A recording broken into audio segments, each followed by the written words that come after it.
What's up, everybody? What's up? What's up? I ain't waiting 3 more minutes. No. What's going on there, Ben's Best Soldier? What's up? What's up? Get my windows squared away here. Rock, how you doing? Grimlocks here, Themic. I need to get me a new guard chest piece, I have decided, as this one is just not good enough. And this one is not fantastic either, although this one is more usable, I believe. Fix my mic here, sorry if there's some clackety clacking. But yeah, anyway, let's do it. Now, good lord, man, the greenery looks a little intense today. What is up with my video settings? Let's see. Foliage. Let's change it to epic on the foliage. Details. We can't go higher than medium. Let's see what that makes them look like. They look worse. The trees and the shrubs seem to have a bit of a glow going today. I noticed that on a couple of other maps too since the last update. What if I change the foliage to medium? Does that make them look better? No. Wow. I guess we're just going to have burning retinas today, y'all. I do apologize. Oops. We'll go back to epic foliage. Could be the shadows. The shadows had been historically causing some problems. So I've got those set to low. Let's see what they look like on medium. That's a little bit better. It's less eye bleedy. But we'll have to see if it makes my GPU run at like 6 bazillion degrees.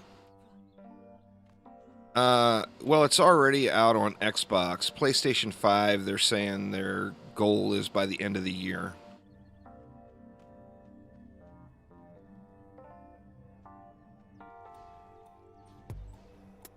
Let's go a little of this, a little of that.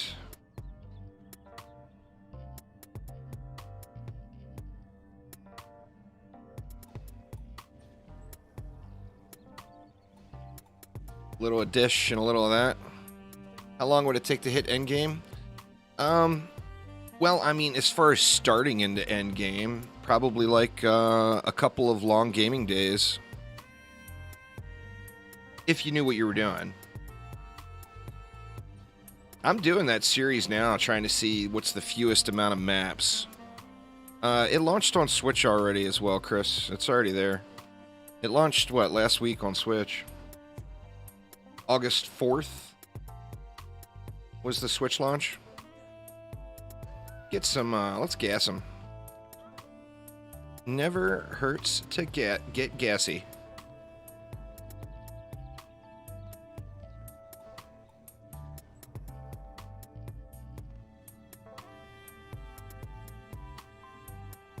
I haven't tried this map since the last update.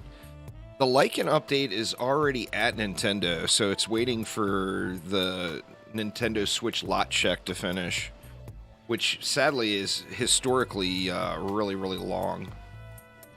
Lots of people rage about how long it takes to get things done with Nintendo, sadly. Like, they'll hold on to the build for like a week and then come back and say, oh, it needs this, this, and that, and this, you know, and then the developers have to fix it and then resubmit.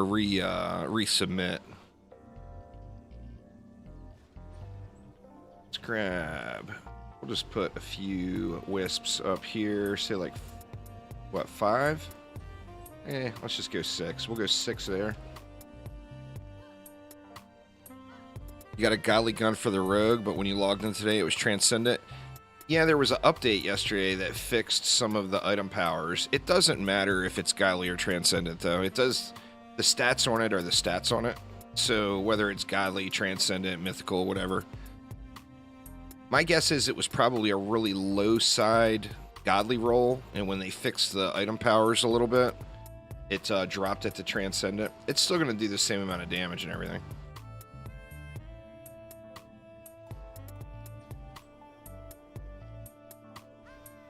Don't know how well this is going to work. I'm assuming it's going to wreck, but, I mean, we're going to have to see.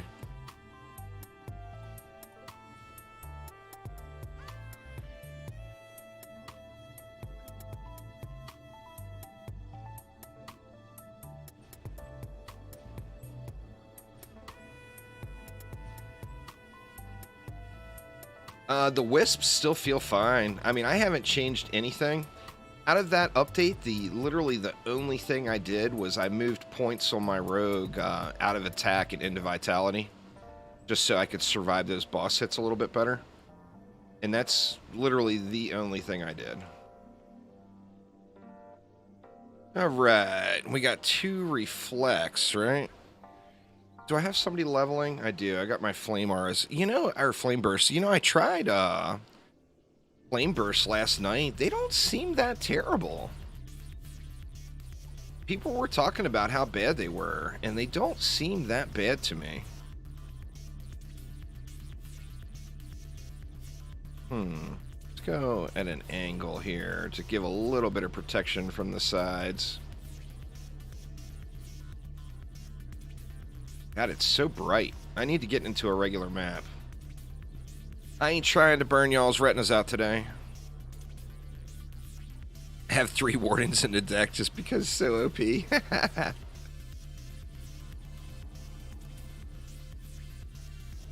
I only have 1 at the moment, but I have had 3 wardens in my deck. I'm not gonna lie. That has happened. That has happened.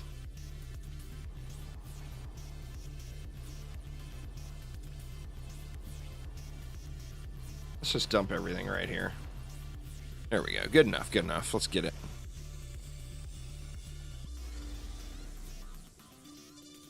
Well, I mean, the boss is going to be all about your DPS, your hero DPS,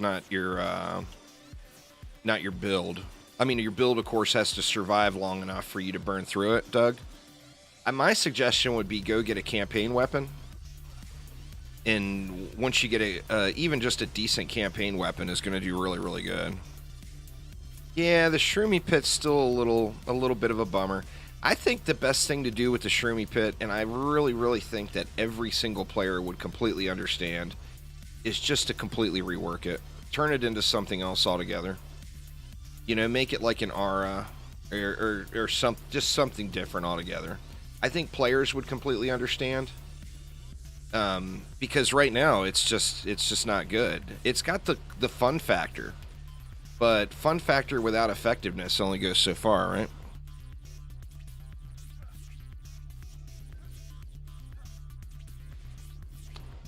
Well, you always want to have you always want to have a full deck, just because your deck shares XP, but if your active player is using a giraffe or a rock, then yeah, all your towers will get buffed. The genie pet has actually lost a lot of value, as it's just not needed anymore. The only way I could see ever really wanting to use the genie anymore is if you're on you're trying to set up a spin to win rogue, and even so, by trying to get close to that 100% uptime. Giveaway ends tonight, there, Your Majesty. Exclamation giveaway in chat. We'll get you a link, but there's a giveaway going right now. 2 copies of the game on Xbox, 1 copy of the game on Switch, and then 3 of those Juicy Fruit Pets. Michael, thank you so much for subscribing. Welcome to the channel. Name looks familiar, though. You've been here before, I think. But welcome, regardless. So yeah, exclamation giveaway in chat, y'all. Anybody that's not entered, get entered. I want somebody that's a regular... I don't want somebody who never comes by and never checks out the videos to win. So you guys that are here watching the streams, get entered in that stuff. And yes, I did change my name to I Love Corgis, so I'm trying to influence the RNG here.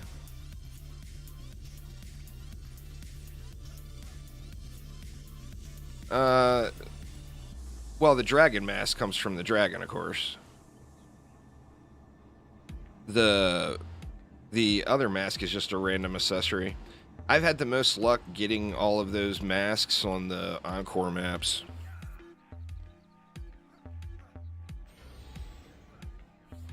So, you know, Magus Quarters, Endless Spires, Glitter Helm. But most of the cosmetics I've gotten from those Encore maps. There is, well, the max level is level 105 requirement. Those items are super rare, of course.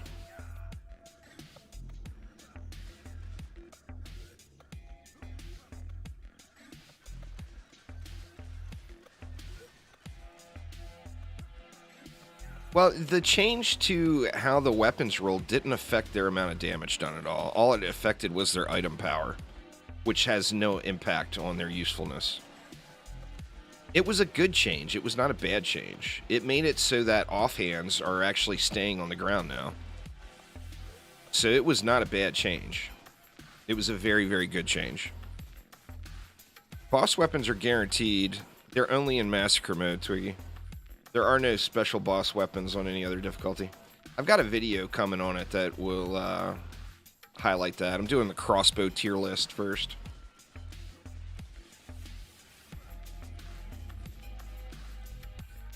But yeah, don't, if your weapon was godly and it became transcendent, don't worry about it.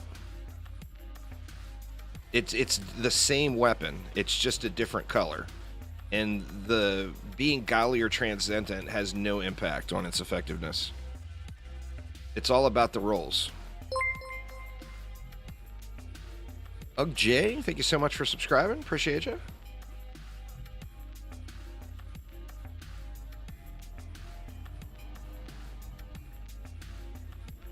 I don't know why they did that, to be honest with you.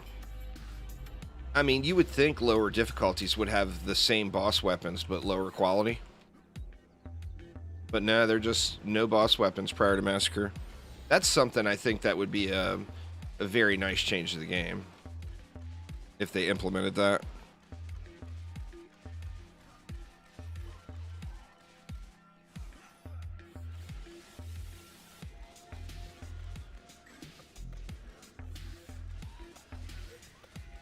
Get wrecked, girl.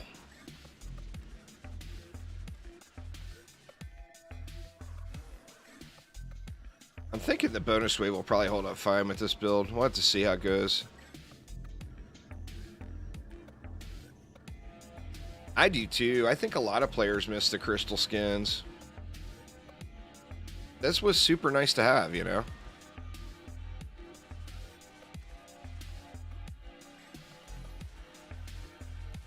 You know, you never know. It might be something they consider in the future.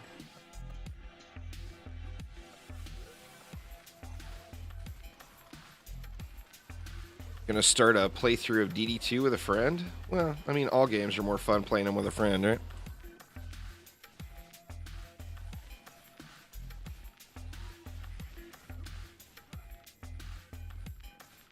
Most of my friends, my real life friends that I got to try out every Dungeon Defenders game, really, they like played through the campaign and they were done. Grind games take a certain type of gamer, you know?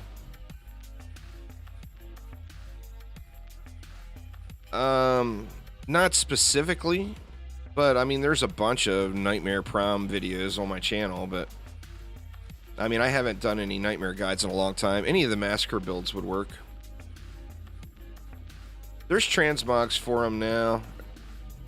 You just have to create a new profile. I'll show you here when we get out of here. I mean, as you can see, my rogue is all transmogged. I am not using a lightsaber, and I'm not using the Dragoon. I'm using a Claymore from the Keep. And I'm using, why are the tooltips not there? That is so weird. Oh, there it is. I'm using a Claymore and a Sniper.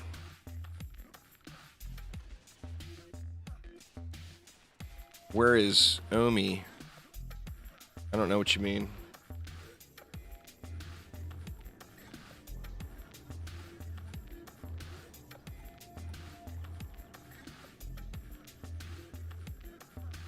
DD2 is a much more casual game full of microtransactions because of the free-to-play stuff. If you can get past that hump, it's a great game. But it's quite irritating. As a player of DD1 or DDA, most DD1, DDA players don't like DD2. It's a free-to-play game that was developed by an entirely different company, you know? So it's got the free-to-play elements in it. Very, very heavily, in fact.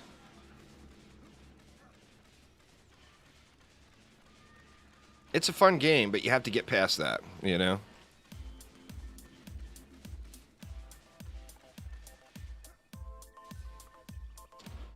Well, if you play on Xbox or Switch, there, Benzik, make sure to enter that giveaway. Oh, I haven't played anything with Omni in years. I don't really play anything with him anymore.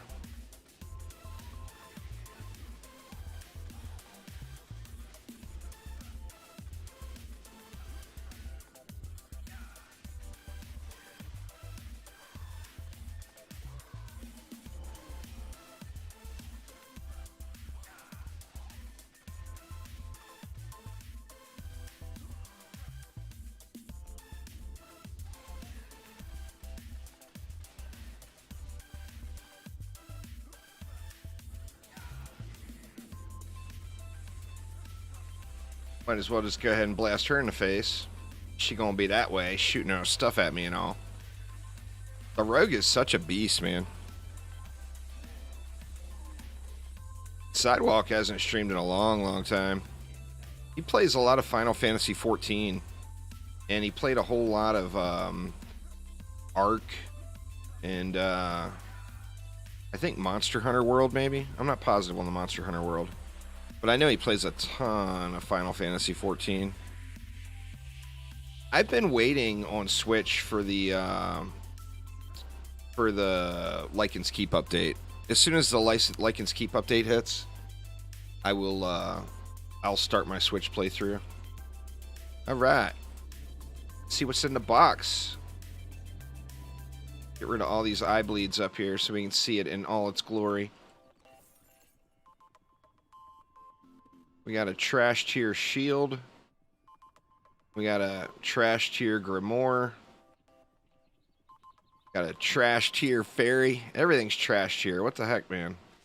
Trashy giraffe. Trashy miner helmet. And topping it all off with a trashy guard chest. Let's see what we got from last wave. Power and rate, bad guard chest. That's a pretty decent miner's helmet. It's usable. Looks like I'm gonna have to do this one again. Warden didn't receive a nerf, no. The Warden's Wisps got a 20% range nerf, which is basically no effect whatsoever. Yeah, I'll be doing hero guides for everybody. I'm about ready to do my first one. I'm not quite set yet, but I'm close to being set on the rogue. Let's do it one more time. We'll try it with laser beams. Looking for a guard chest piece, Mike. In Rift mode, all of the drops are map specific. It's all targeted farming. So you go, you know, like this map drops the guard chest. All the locations are right here. You can screenshot that, and that will give you all the drop locations. All of this stuff drops in Act 4 as well, but it's random. So if you want guaranteed drops, that's where you go, right there, to all those places.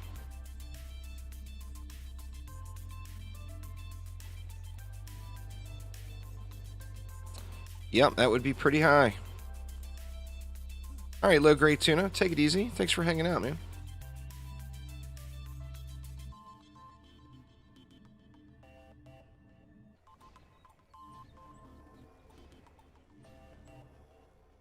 Try out some laser beams. See how this works. I'm not sold that this is going to work. Now, laser beams took a 30% range nerf, which to me seemed a little bit high, but their range is still really good. It's just not ridiculous like it was. And I noticed, I'm assuming it might be a bug, but I've noticed they get very, very little upgrade value past upgrading them. Is it once or twice? It's either once or twice. and their upgrade value drops through the floor.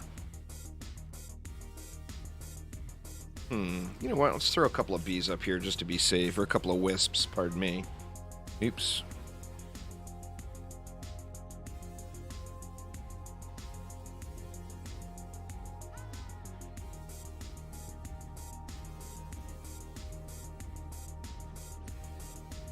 Let's see. Let's just go with like 4 wisps there. And then we need some beams. Sorry, Flames, you're not getting leveled up anymore today. The laser beam show is always quite nice. The shrooms suck. The launcher is one of the most OP defenses in the game. It's just, it doesn't have a whole lot of pizzazz, but it's one of the most powerful defenses in the entire game.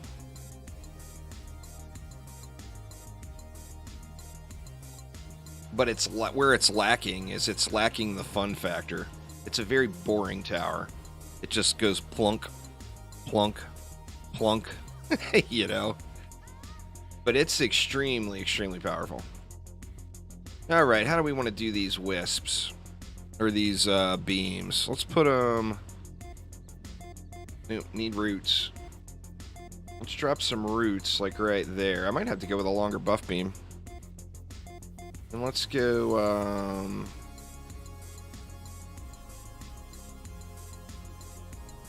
one like that, and one angled right at about at the pathway like that. See, the bottom side is easy. Let's just go with, actually, is that going to hit him? That might not hit him. Let's try it though. We'll go 3 to the bottom side, then we'll go 2. Well, let me load them in from here.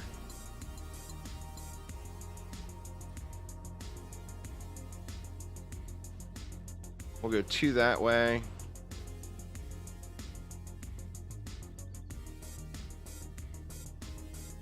Come on, you can do it. We'll go 2 this way.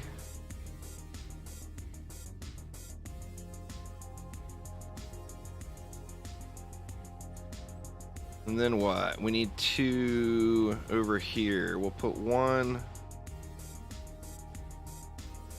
kind of right at the edge. This one we're going to have to back out a little bit. We'll just put it straight across. It's still getting it? I'm going to have to move my buff beam. Make it a little longer.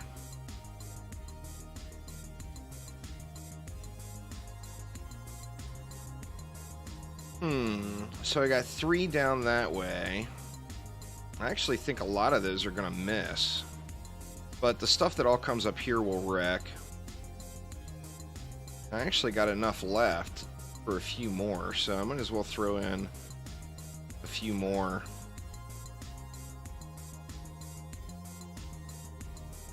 Throw another one there, and then another one there. That's not going to leave me much, actually, on reflex. It's a little heavy on one side now.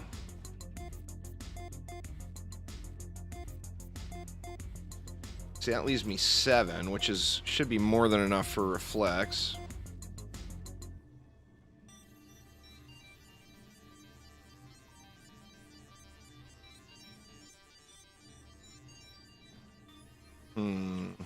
How far are we going to be able to get it? Only to about there.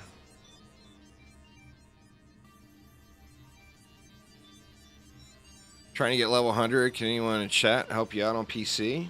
Just play survival. You're going to have all your characters leveled up long before you have all the gear you want.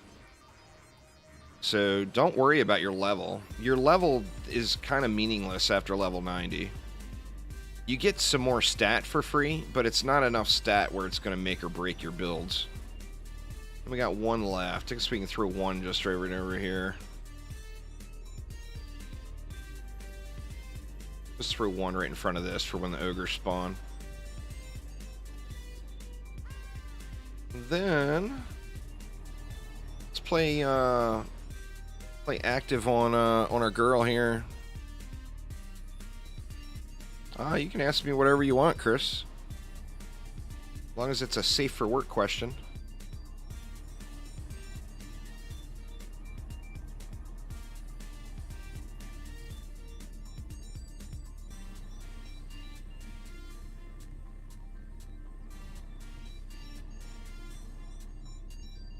Would this work on Keep?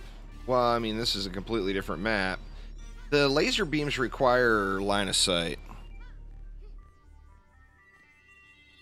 You run one survival map, the highest difficulty survival you can do quickly. Run one map on a wave 20 start, and you're probably going to be at level 83 in 15-20 minutes.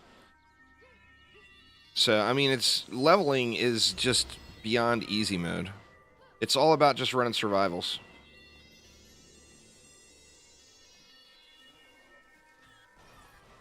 Been having on trouble. Yeah, I mean, the thing with lasers on the Keep is there's so many line of sight issues, you know? And then with their range being changed, I mean, they're super cool, though. They got massive, massive cool factor.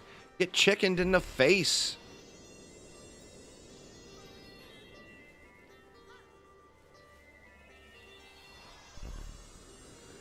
Well, it's not about the percent you get. It's about how YouTube Premium, the money is split. YouTube Premium, it's a very small amount of revenue that you get each month. Now, obviously, my channel is a lot smaller than the Spiffing Brit. So he's going to have... he'll have a lot more insight into those things. As for me, the premium revenue is like practically nothing.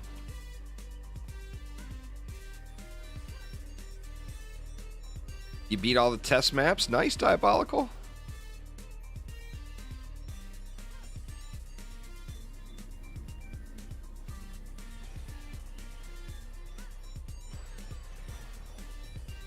How you like this chicken?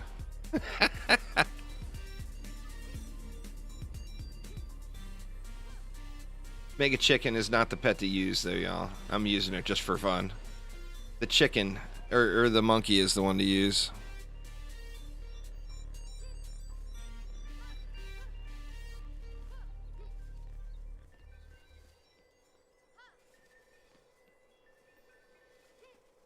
But yeah, YouTube Premium revenue is, I mean, I imagine it's significant for people like PewDiePie, or even anyone that has millions of, millions of views on videos. It's probably more significant, but for somebody like me, I don't even pay attention to it. It's such a small amount. It's just insignificant.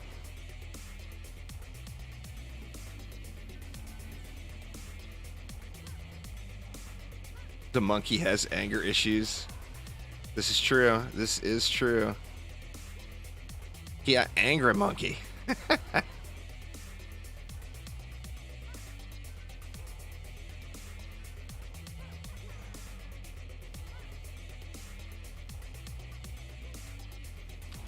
Let's see. Let's get...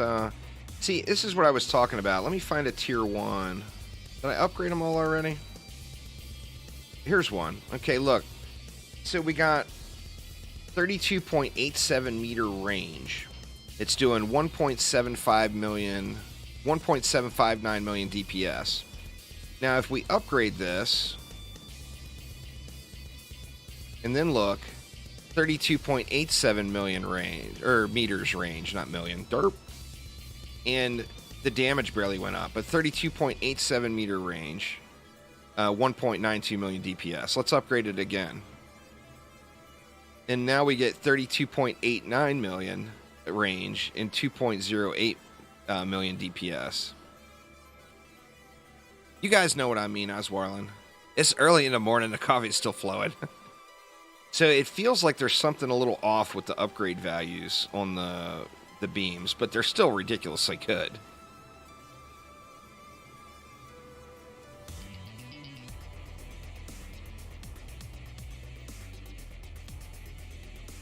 I haven't seen any anime in ages.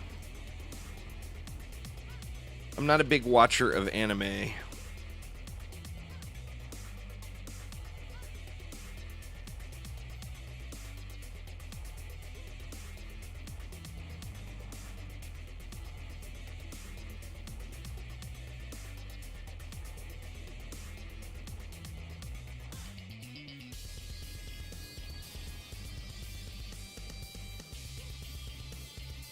think we good.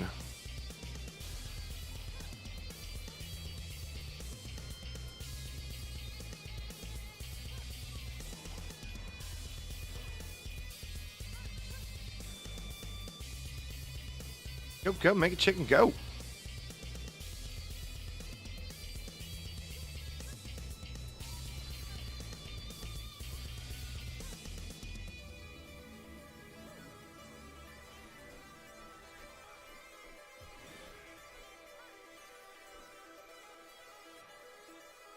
Yeah, percent damage is working again. It was working originally, and then after a hot fix, it stopped working, and now it's working again. Too old for that anime stuff? I don't know, I just don't see, you know. I just haven't seen any good anime, you know? What's going on there, Matthew? Quit running away, girl. Get shroomed. Both of you get shroomed.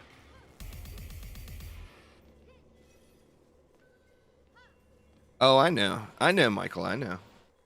I get, people give me a hard time about the anime all the time. Yeah, this is the chromatic skin.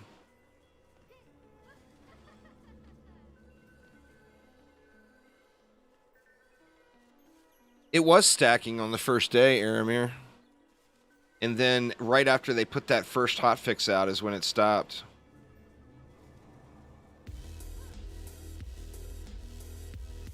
Their attack speed is capped, JQ, so once you get to the speed cap, they don't attack any quicker, and the additional speed goes into power instead. So that's not an issue at all. They're working exactly as intended. Defenses aren't meant to go past the speed caps. So that gets converted into power.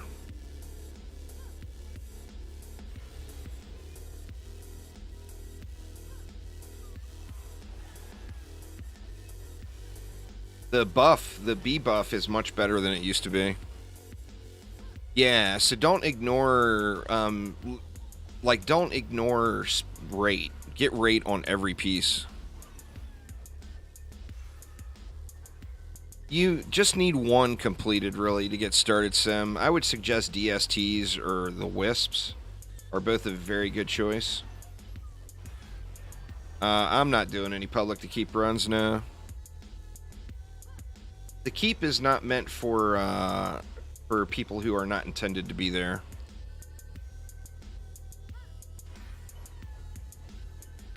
Every public keep run I've tried so far has been a complete disaster, so I won't be doing any public keep runs anytime soon.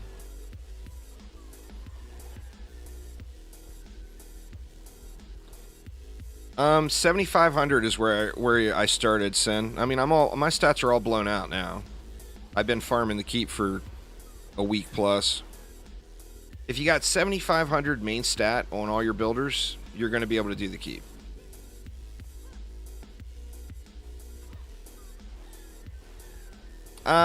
Like I said, Matthew, I'm just not going to do public keep runs because they turn into an absolute disaster. I've got zero interest in it. So I'm here to have a good time, and that's not going to make me have a good time. So if anybody's here looking for a carry, I do apologize, but you're at the wrong stream.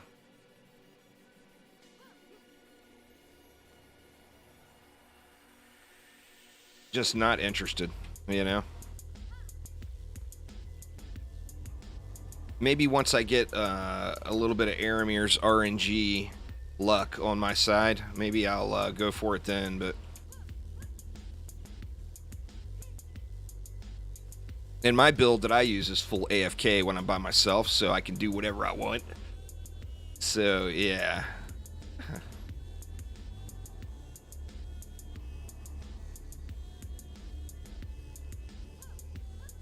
Well, have fun. You do that on your stream then. On my stream, I choose what I do, and that's not what I'm going to do.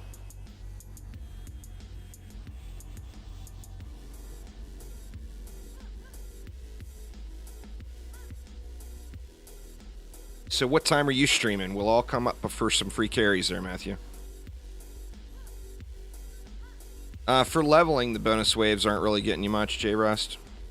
For leveling, it's all about those wave 20 starts. Wave 20 to 25, rinse and repeat, and just burn through them super quick, and you'll be leveled up in no time.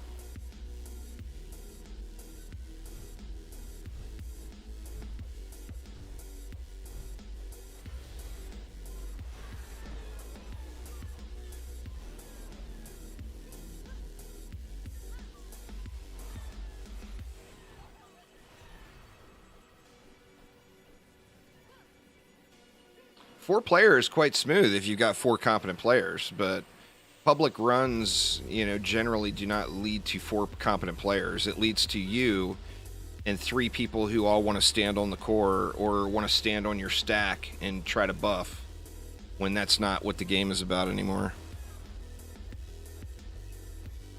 I didn't say mine wasn't working. I said it was not an enjoyable experience. My build works great. Never fails. And if it's a competent group, it still never fails. But, I just don't want to be that guy. I'm not going to be the guy to kick people out of the group because they're in shit gear or don't know what they're doing. So I'm just not going to do it, Just not interested. The more people, there's health scaling and mob scaling, yeah.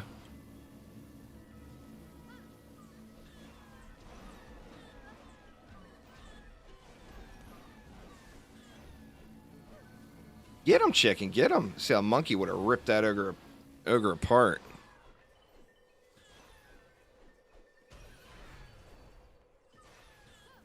Yeah, I want to enjoy the stream. I want to chat with y'all. I don't want to be having to ignore chat and run all over the place and make up for other issues elsewhere, so. Nah, the build really hasn't changed. The Wisp range was so strong before that the change is pretty much unnoticeable.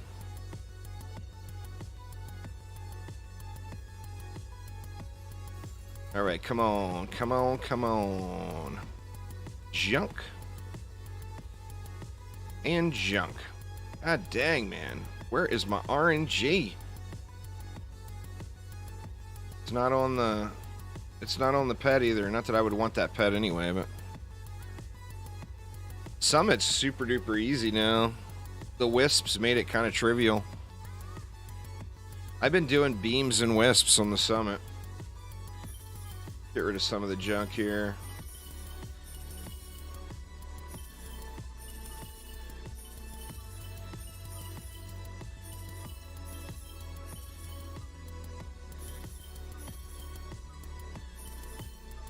That piece is a keeper, I think.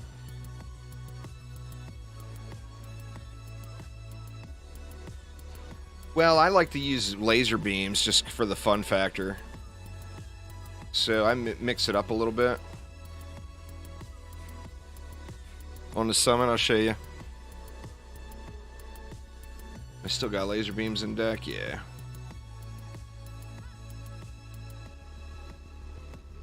So I like to go with laser beams on this back side. It's the same build I've been doing for weeks.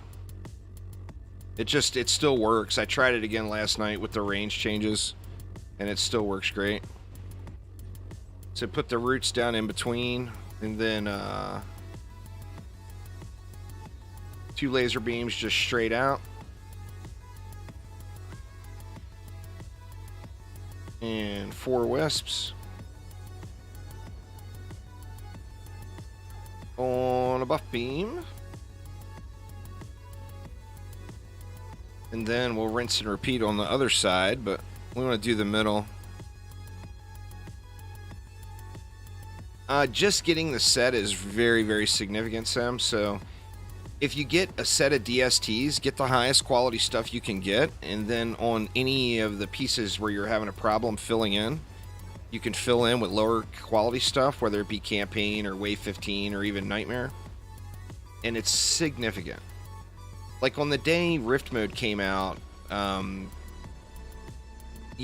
Wisps weren't a thing then, of course, but I set up DSTs, and there was one piece I couldn't get, or I was having trouble getting, so I went down to Nightmare mode to get it, and then I went back to Massacre. I ended up clearing every rifted map on the day it launched. It's huge, yeah. Huge getting the set. The sword passives affect the ranged weapon. Like on your rogue, like I never melee with my rogue. So for me, the only thing the sword affects is the spin. Carnage is the only thing my sword affects, but my sword passives do affect my offhand. So I get the irradiate stack, plus I'm getting the benefit of Sunder Armor on my ranged attack. Alright, Michael, take it easy.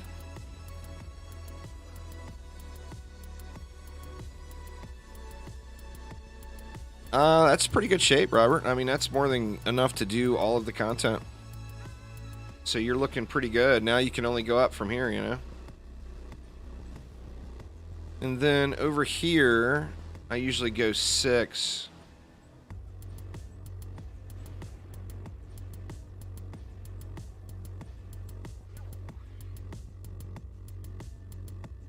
I put them up top so that nothing hits them. You know, so they're all safe. And then I'm a big fan of gassing them. So down here in the middle, I go with an ensnare and a strength drain, and then I get gassy with them.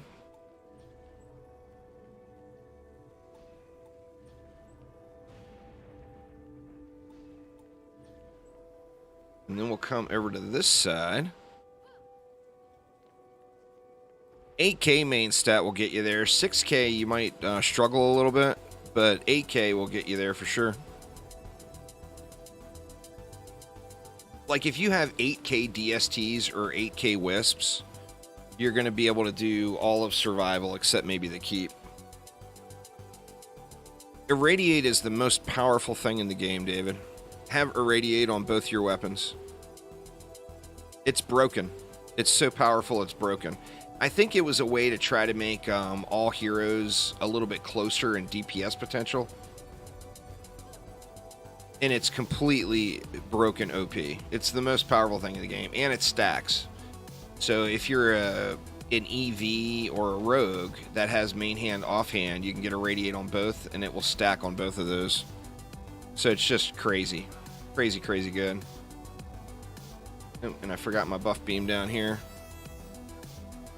I usually go a buff beam here as well. Oop, that's not a buff beam, is it?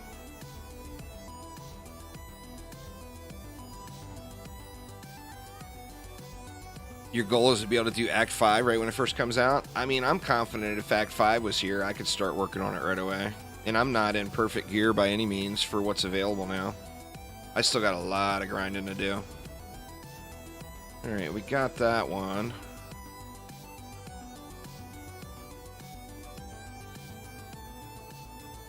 And I just hit all the buff beams first.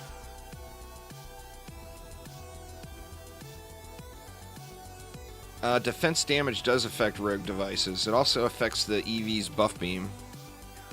Irradiate puts a dot on enemies that does a percentage of their health and damage per second.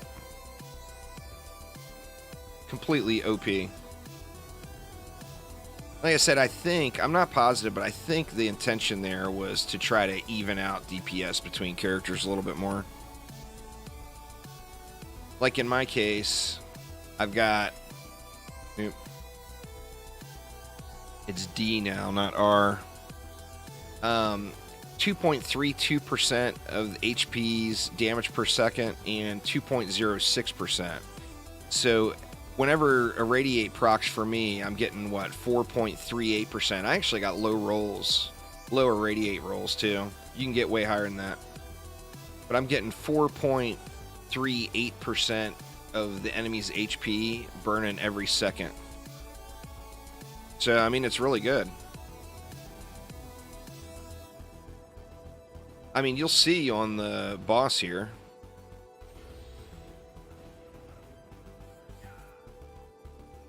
Well, I mean, it's going to tick way more than 68 million on the dummy. Now, remember, the dummy is fake DPS. The dummy is basically a goblin with 5 million health, where it doesn't, you know, it has a lesser effect on bosses and heavier mobs. So a dummy's not giving you accurate numbers. Makes you feel like a superhero, though. The best would be the same as for any damaging defense. The number one would be percent damage boost, or percent damage increase. Number two would be defense power, and number three would be defense rate. So ideally, you would want percent damage and defense power on every piece, but percent damage and defense rate is pretty good. Percent damage, or even percent, or defense power and defense rate is pretty good.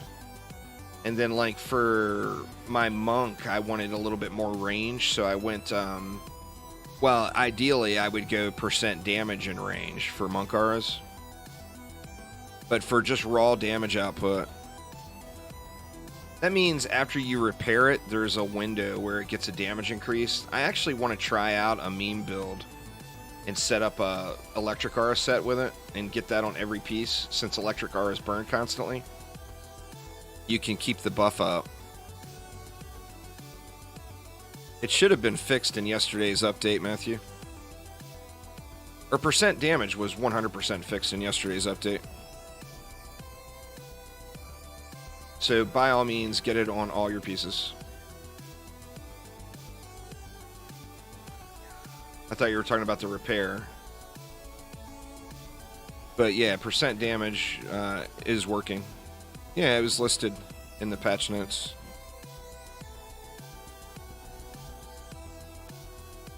Oh, does the helping hand pet proc it? I didn't think about that. That would be pretty funny. But, I mean, if you're going to do that with auras, though, you would want to just do one stack and sit on them with a striking and just spam upgrade them there, right? So you would want striking instead. I'm just wondering if it actually works with the pet, though. You know? That would be crazy cool if it did.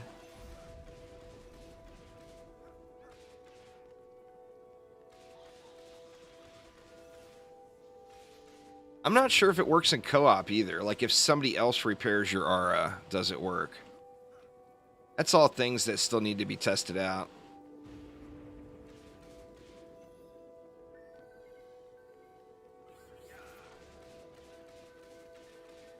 What is my favorite roller coaster? I like the ones where your feet dangle.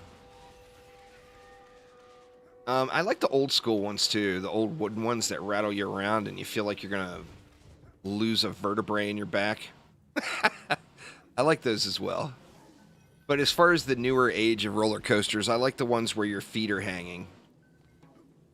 I think that's pretty damn fun. What's going on, Damien? How you doing?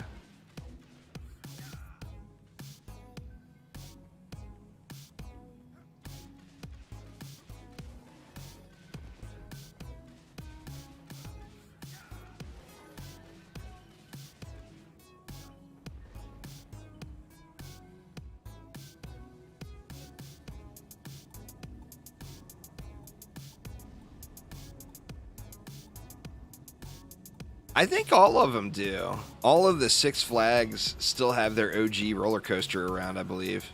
Those things are like death traps. That's half the fun, right? What time is it for me? Let's see. It is just after noon. It's 12:20 p.m. What's going on, Doug? How you doing?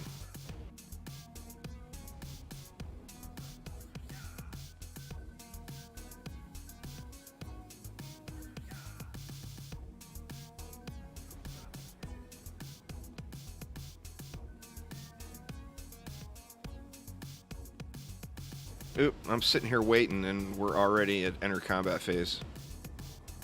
Oop, I should put everything onto the beams. Their upgrade value is just suspect, though. I mean, I'm trying to get as much range out of them as I can. Fusion DSTs are beast mode, Grimlock. They haven't changed at all. You just don't see people using them because people have been spamming them for so long. It's like a breath of fresh air to get to use something different, you know? Oh, I didn't think you were rude at all, Matthew. I'm just saying, you got to realize when you're live streaming, people like to show up and troll you. It happens regularly. It's why I'm never online in Steam either, because if not, I just get spammed. But you don't have to be a big YouTuber. You can be a small channel like mine, and people would be more than happy to troll you.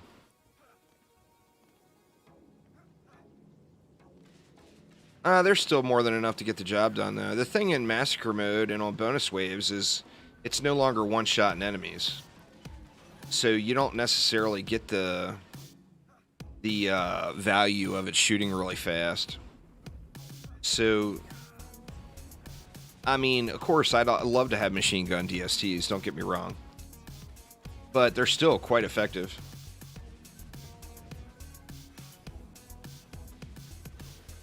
The Keep is the only map I struggled on with DSTs at all. Out of all the bonus waves and all the new stuff.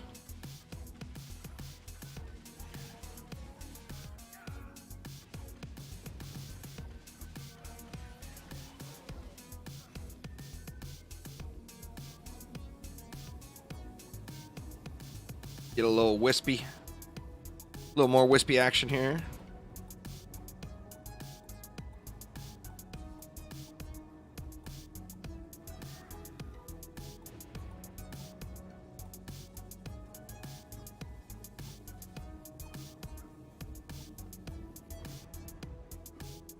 Alright, boss man cometh.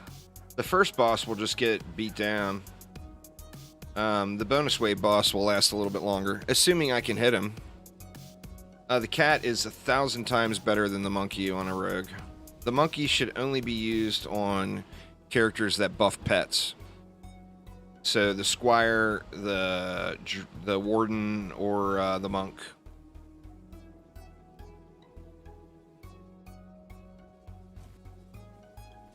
He coming this way.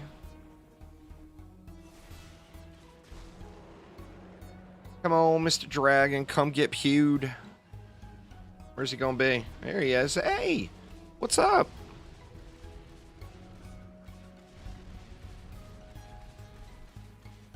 I don't like that threshold they put in for him now. Oop, I missed him big time. The damage threshold.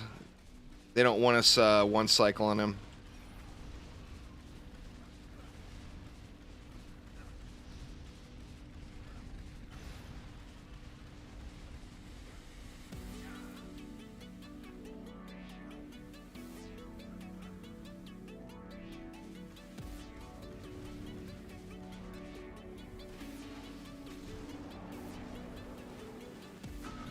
Uh-oh, what we got? We got flyers. That's weird. I'm not used to that. Guess I need to upgrade those wisps a little more on that side, huh? Getting into DDA recently or getting conflicting gear set bonus ideas? The sets, if you hit D now, it was R. If you hit D now, it tells you what the set does. But it's no longer about use militia, use whatever. You have to actually look at it because, like a regular, I don't think I have, or here's a regular piece. Inspired defense. This is a kind of a regular, actually no, this is a different one. Increases the damage of defenses by 25%. Increases the armor and attributes. So you have to look at the actual set bonus, not the armor type anymore.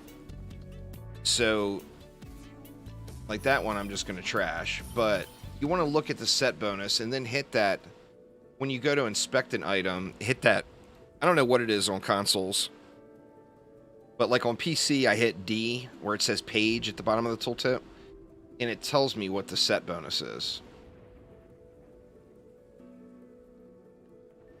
Alright, now these flyers pushed in big time over here. So let's throw some ups on these wisps. Actually, they're pretty upgraded, huh? Consoles, it's the triggers. Gotcha.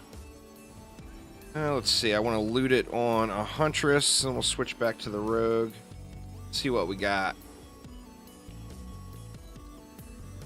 Range and rate on a Monocle. That's not a bad item. We got a Powerful.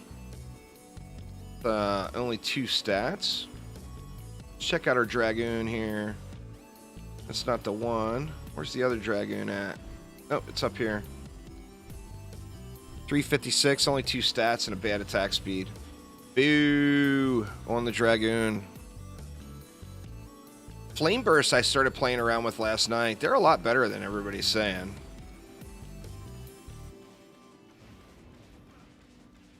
You press Y to get the stats up and then the triggers to flip the info card. Gotcha.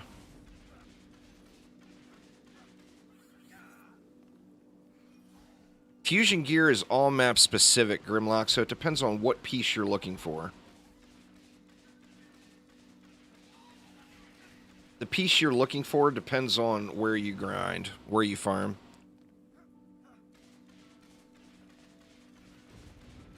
Yeah, plus it's AoE. I mean, it hits hard, plus it's AoE.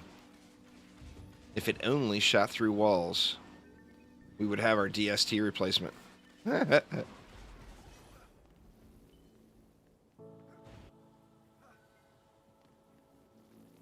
Throw another up on these here.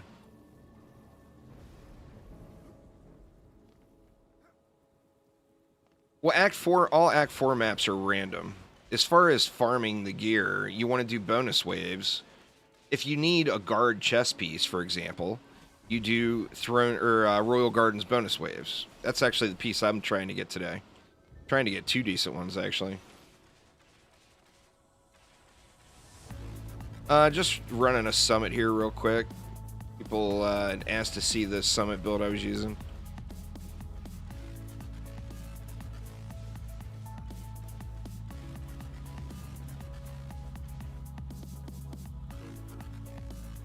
Well, it's got to you want the survival version if you can. Remember, you get one at wave 15 too. So if it's a survival that you can't complete, but you can make it past wave 14, you're gonna get it. You're gonna get the item still. And then there's no RNG in it. Yeah, the LTs are way better. They're not great, but they're way better than they used to be.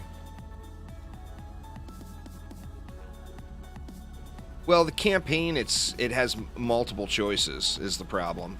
So it's another layer of RNG on top if you do campaign.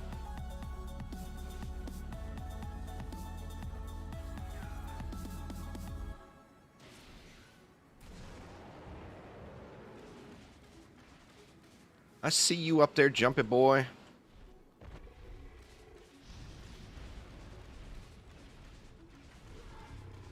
Sadly, I had to use my stealth to get over here, so I don't have it up for the big damage boost. There it is.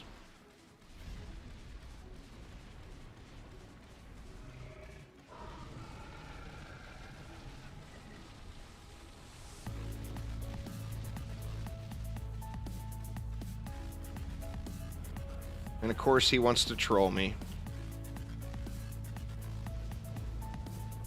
Why you getting all trolly, dragon? Just come back over here and get pewed. You know you wanna. You know you wanna.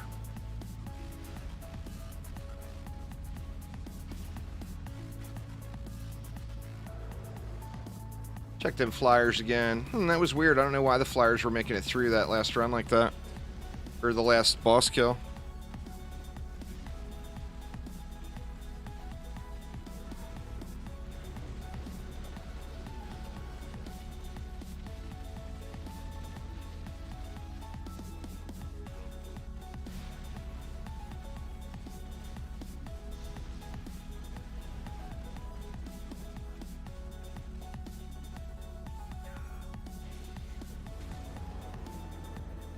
Yep, I got him. I thought I missed him.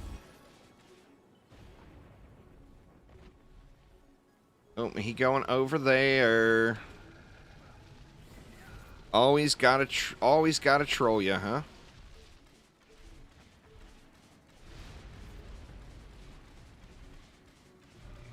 All right, we got him now. See ya, mister.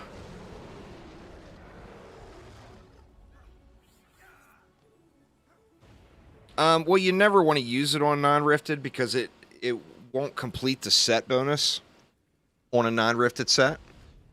But the Arcanist Helm by default gives you the first defense fusion.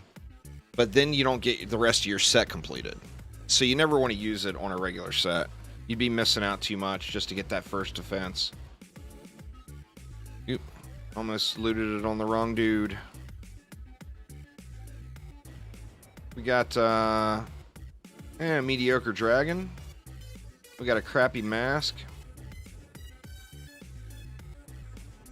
That's a pretty decent dragoon right there. Stability. I've got one wasted passive on it, but that's not terrible.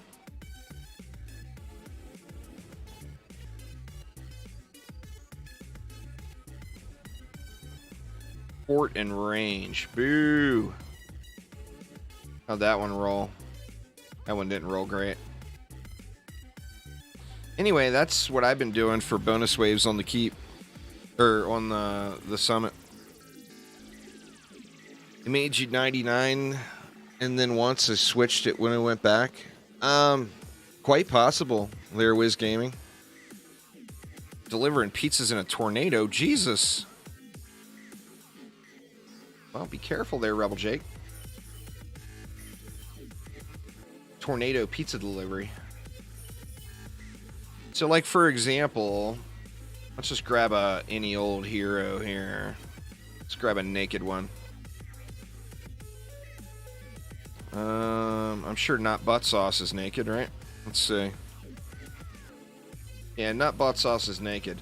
So, if I equip an Arcanist helmet, it's going to give me explosive traps. Fused explosive traps. Because that's the first defense. But the problem is the Arcanist piece only completes the set of fusion defense sets. So a non-fusion defense set, it won't complete the set. So you would lose the set bonus from the other 3 pieces, making it not worth doing. So don't use Arcanist just to get one fusion piece, because you're just losing. You're just losing. Who are we leveling? We're leveling Flames, right? Let's get Flames back in here. I think... I'm not sure how much... that XP shown cannot possibly be right.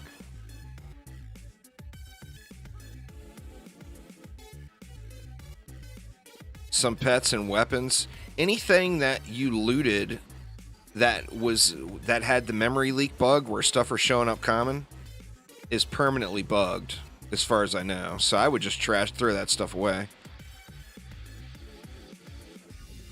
So anything that was looted while you were actively in that little common memory leak thing is screwed.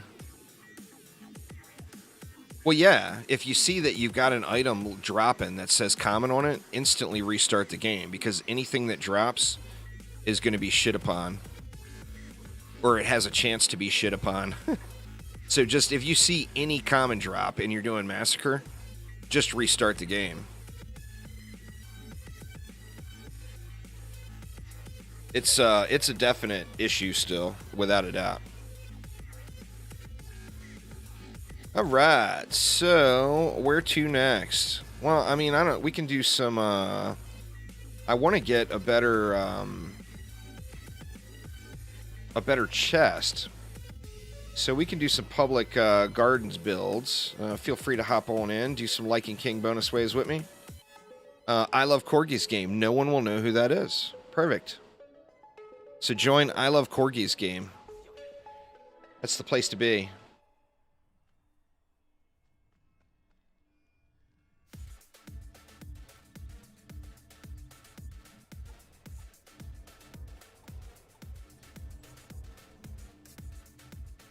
Well, the restarts, I mean, once, like I said, once that thing drops, it's screwed.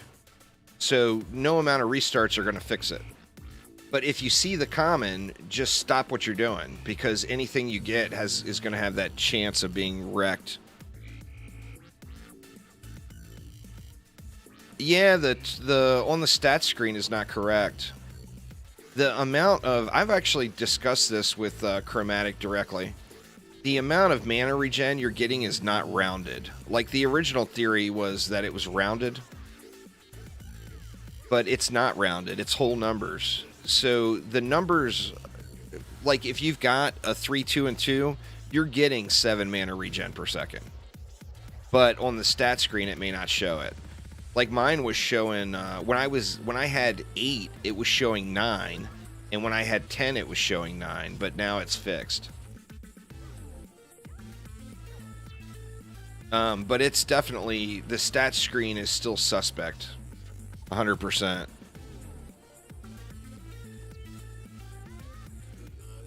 It's still a work in progress. All right, Carmine. Well, thanks for hanging out.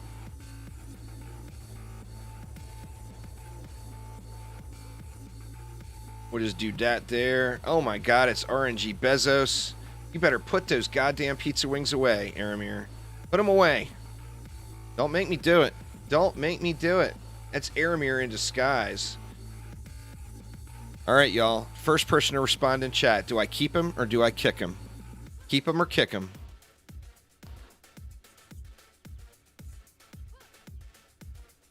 Goddamn pizza wing wearer. Keep him. Diabolical says keep him. Aramir, you have been saved by Diabolical.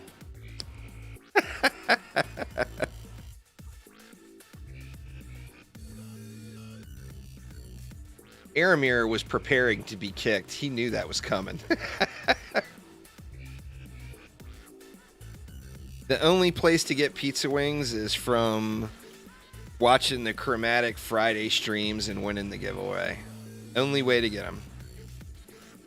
And it's the rarest thing in the game at the moment, because there's only like 2 or 3 people that have them total on all platforms combined.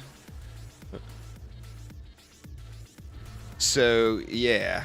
And Aramir, of course, who already has the best RNG in-game that you could possibly imagine, of course, wins the Friday pizza wing giveaway yesterday. Dude's got enough luck already. He don't need any more. Dang it.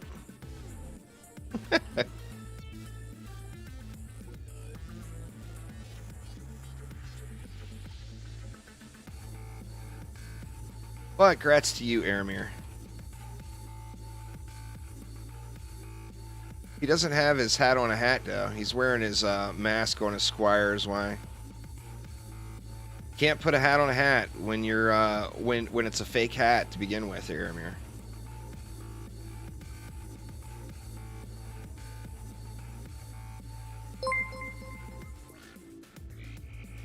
Manly, thank you so much for subscribing. I do appreciate you. Welcome, welcome.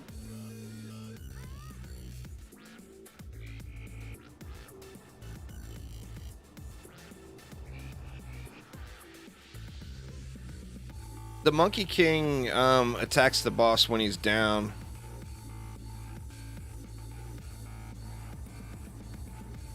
He doesn't have enough range, of course, to get out to him when he's not down. The Monkey King is the pet to use.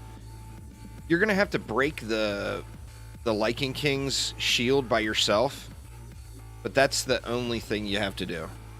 The Monkey King wrecks it in all other situations. Sirens, too, if you're trying to farm Sirens.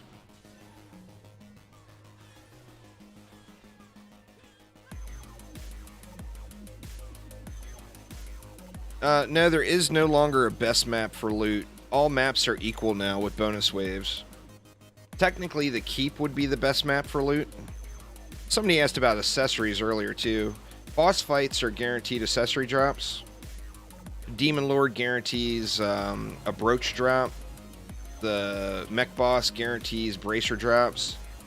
And then the dragon and the keep guarantee a mask drop.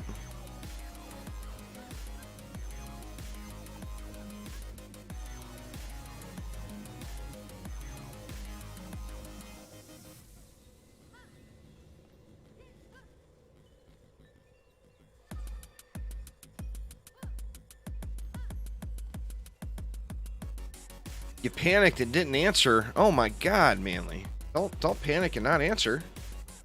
You gotta answer.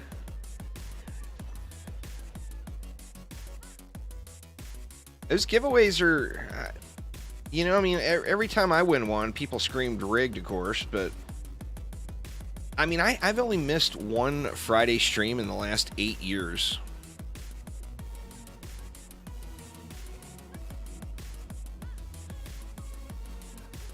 Your stats for killing bosses are about your DPS here, not about your defenses. If you can get to the boss and then you're losing on the boss, it's because you don't have enough DPS. It's not because of your builder stats.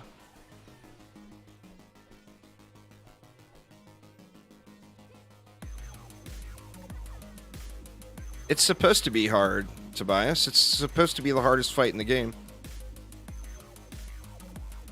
Nobody that's beating it really smoothly now jumped in and started steamrolling it. No one.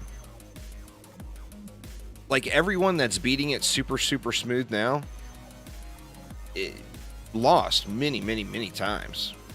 Like, I mean, I probably lost the map 50 times before I got my first win. Any tower. Archers are just the meta flavor right now, Jack. DD2 became very tower friendly, so any tower with a smart build is going to work.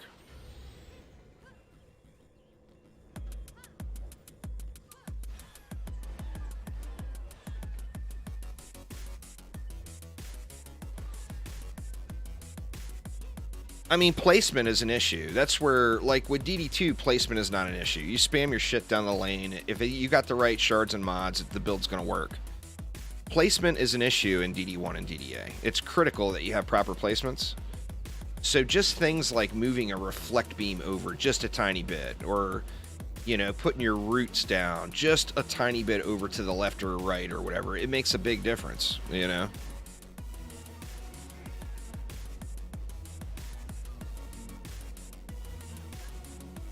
Well, I mean, by then you already had the experience and knew what to expect is the thing. From what I've been told, all the builds on the builder site don't work any longer, but I haven't tried any of them, so I'm just going by what I was told. I'm sure there's been new ones put up since yesterday's update. Are you on PC, Shade of the Past, or are you on Xbox? You seem to be having that problem more than anyone else I've talked to.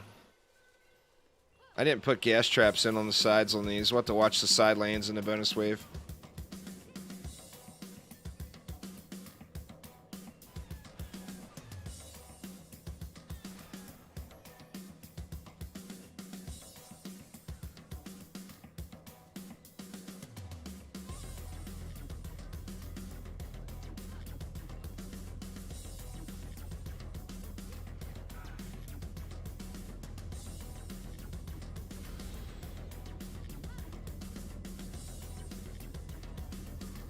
The wings are from doing the test modes there, Pablo.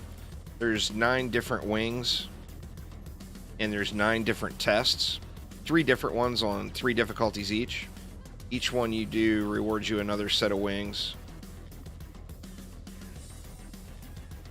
So you can get 9 total wings just for doing the 9 test maps.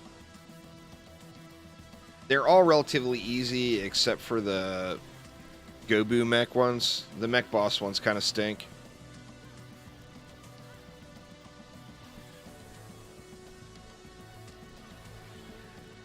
Yeah, all about those rolls, David.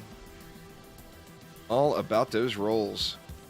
That's what you should never ever, you've never should have before, but the community has gone towards judging a piece by its number of upgrades. And the number of upgrades is like your first glance thing, but never ever judge a piece by that. I've been telling everybody that since beta, and everybody keeps going to the upgrades. It's just instinctively, that's the first thing you look at. But that's not how item power on an item is resolved. The number of upgrades is just another roll. So you can have a really, really good piece that has lower upgrades on it. That's way, way better than a really high piece with bad rolls. There's no bugged attack rates as far as I'm aware, Sim. I'm not sure what you're referring to.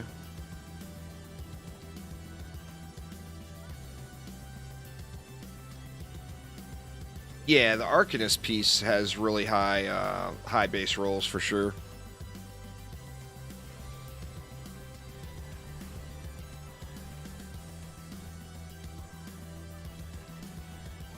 Good stuff. You can get some meaty Arcanist pieces for sure. I think the rest of the map will be fine as long as we wipe these 2 lanes. The gas trap makes a big difference here. Well, I'm not referring to low, but you'll see people that'll get so excited that they got a 410 upgrade piece, and then you look at the stat rolls on it, the stat rolls are really low. Where you got another item that says it's got like 380 upgrades, so it's 30 less upgrades, yet there's like 100 more in stats between the various stats on the piece. So that piece would be way better than the 400 upgrade piece, you know? It's just looking at the upgrades is a really quick first glance. You know, like if you're just scanning through loot. You know, if you see something that's 200 upgrades, well, it's a piece of crap. Yeah, you know. Arcanist gear is wave 25 of the keep. Laura, just the helmet is the only thing available at this point. We'll have to wait for the next update for the next piece.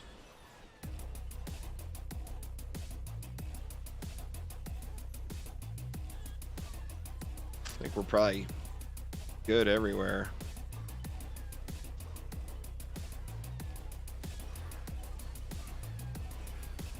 Where's the guard chest pieces at? Dang it. Need a fatty.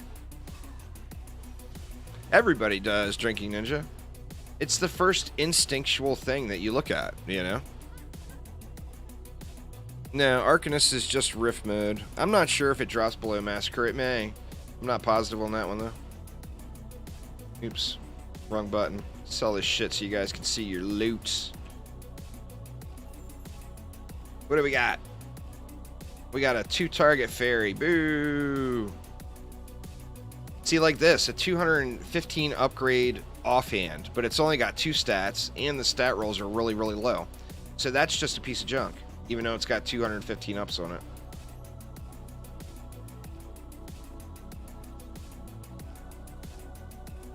This miner helm is 407, but it's got no power roll. It's a piece of junk. I mean, it's literally, don't even look at it a second time. Throw it straight in the trash.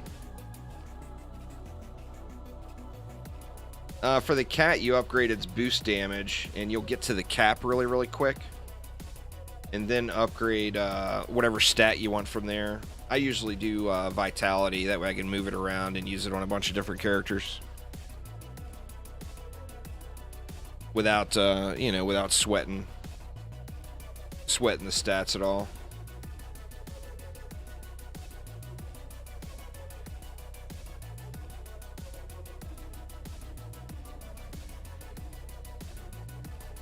Yeah, the old cats for the win. I don't know why they keep doing that.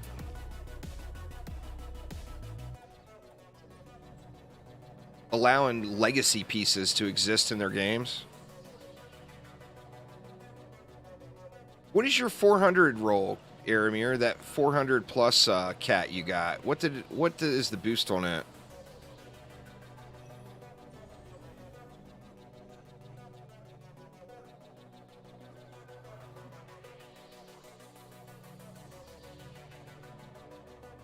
Aramir's got a sweet cat.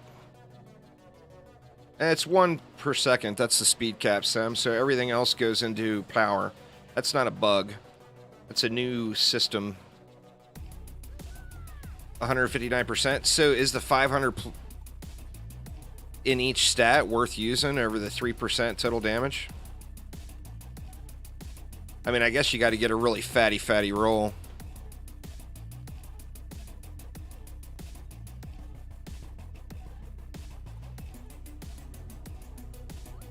You can have 1.5. If it's showing whole numbers only, this is the weirdest thing ever, but it seemed to be fixing. If it's showing a lot of .00s, switch your language. I know this sounds weird, but switch your language in-game to German, and then switch it back to English. And it's something with all the 00s. Switch your game to German, switch it back to English, and that's been fixing it for a lot of people, which is the weirdest thing. Don't ask me, but it's something to do with the how the Germans use the zeros, all the zeros in their math. I don't understand the whole system. You know, I'm an ignorant American that speaks no German, so we would need someone who understands the language to answer the question. But weird stuff. And if that doesn't fix it, then I don't know. Then I'm clueless. Yep, I forgot to put wisps over here.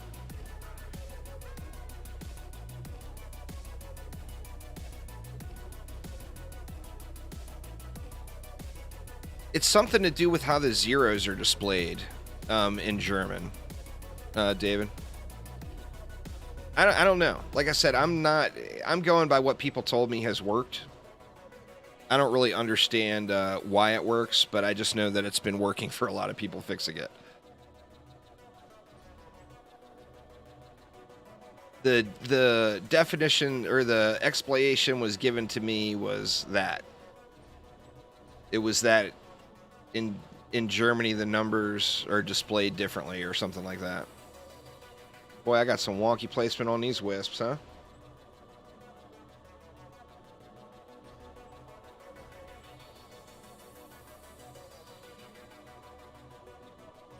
I think that's probably good. We'll just go with 3. Yeah, so weird. I don't know. Don't know. We can thank Partek for that one. Partek actually speaks a little German. He's from Poland. I'm pretty sure he's from Poland, but he speaks a bit of German, and he is the one who figured out that mystery. So special thanks to Partek. Shoot, I sold the wrong dang thing.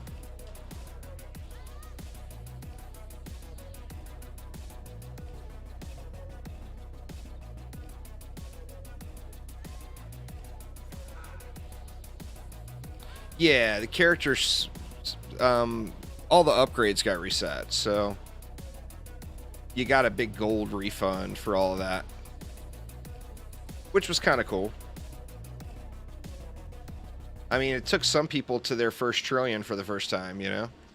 So it's always nice, nice to see. Nice to see the trillions.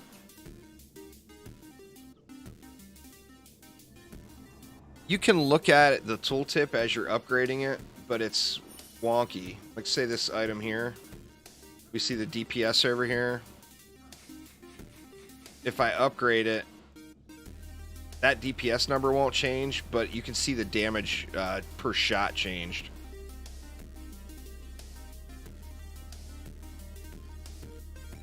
Yeah, it's weird that that doesn't upgrade.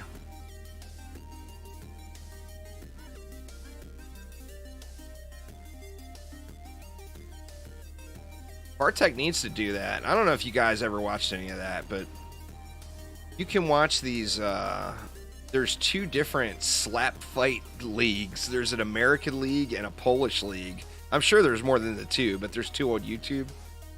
And you end up becoming seriously addicted to it. Watching these people slap each other down. It's just crazy. Crazy. 15 runs turned in and out of single guard boots with a power roll. Oof. That would be called my luck, Jonathan. That would be called my luck.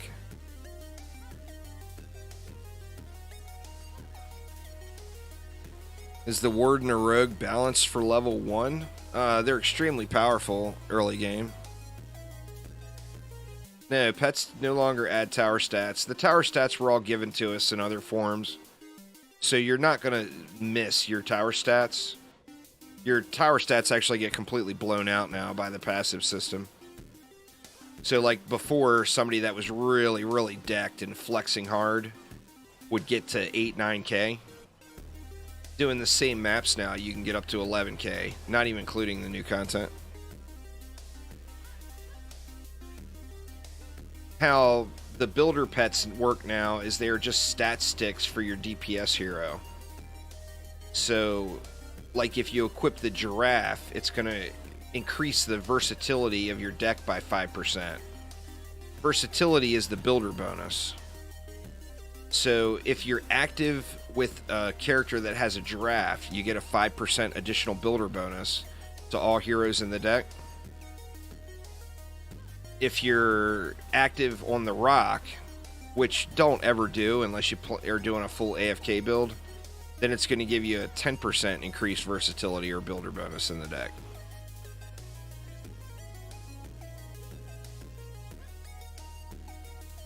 Why they called it versatility, I do not know.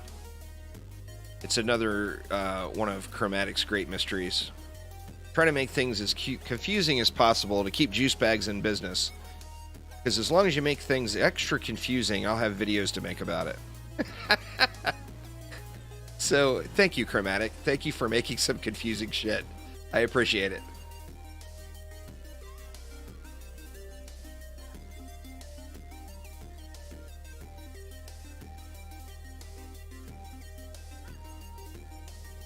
Let's see, we got that maxed already.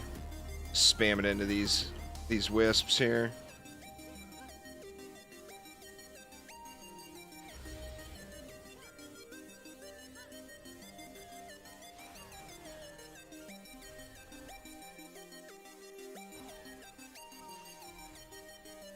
Thanks for the confusion, Crummies.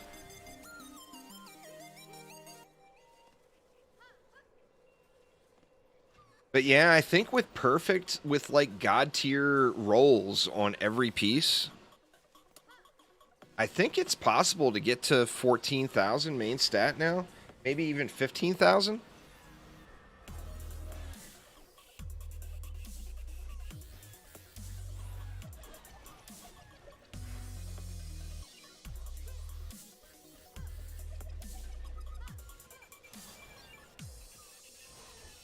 I think some of the wisps aren't fused. I may have placed them with the wrong hero.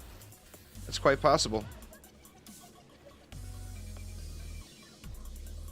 It looks like these are all fused. I mean, I've got 2 Wardens in my deck right now, so that is quite possible. I bet it's just a co-op bug, and it's not showing as fused. Alexander, thank you so much for subscribing. Oh, you'll get way past 11k, David, just with some better rolls. Like, you just with above average rolls, you can get over 12k.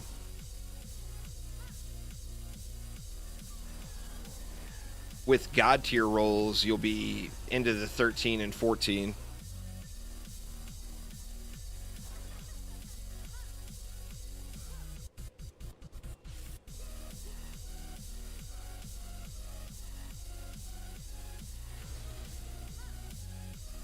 Yeah, wisps still wreck. And in fact, the wisp buff is not even, or nerf was not even really noticeable to me. I didn't have to do anything to adjust. The Beaming Blossom range nerf to me is noticeable. And the amount of damage the boss on the keep is hitting for is noticeable. But the wisp change is not even noticeable. I think their range was so blown out before that you just don't even, having the 20%, you don't even miss it.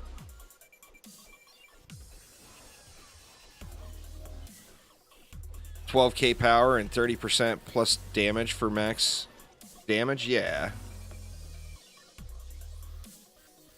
I mean, that would be the ideal passives for sure. But, I mean, Would 12k be the cap, though? You know? Because you're still going to be able to get... You're going to be able to get the percent damage and defense power.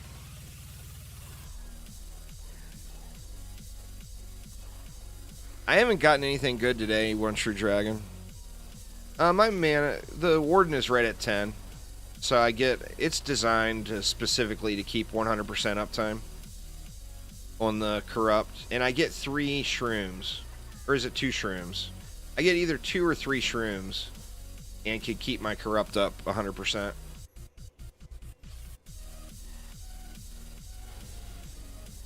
If you have all accessories checked, shields are still considered an accessory. Remember that prior to this update, shields were an accessory. They weren't offhand like they are now. And the shields are still considered an accessory by the game.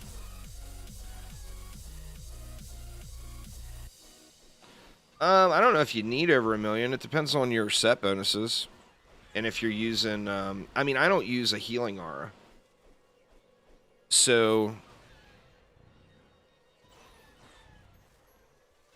Yeah, they need to fix that still. They need to get the loot filter is a little bit wonked in that area. No doubt. Yeah, I mean, if you're using a healing aura, of course you can be way lower. If you have all regen passives, you can be way lower. I'm going with 1 million just because I like to run around and be extra derpy. And run face first into kobolds and stuff like that. So that's why I go with 1 million. It's not for conventional need purposes. It's 100% derp proofing.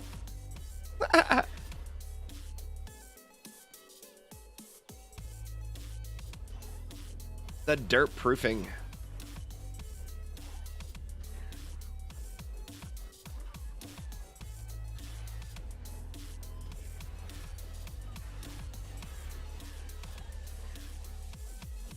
Get him, little chicken, get him.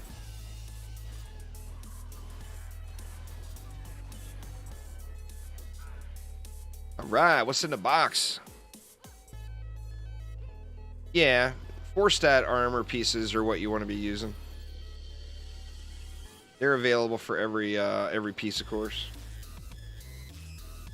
Just RNG hates all of us. 1 target? What? I ain't gonna use you if you're not gonna heal my homies.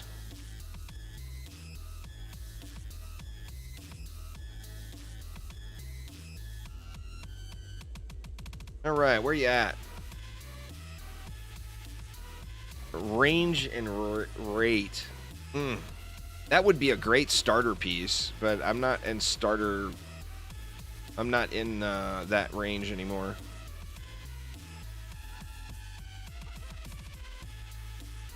It's hard to get? It's because you're looking for it, Nafali. When you're not looking for it, they drop everywhere. Let's do one more.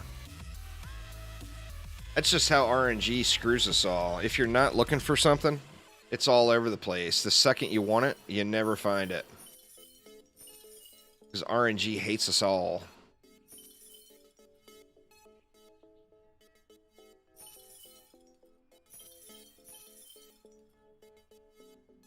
Defense damage and fortify. Ruined piece. If it would have had power on there, this would have been the upgrade I was looking for. Dang it. Boo. Power and defense rate on the piece I've got equipped is just going to be better than that defense damage. I mean, I'll keep that because that's another really good starter piece.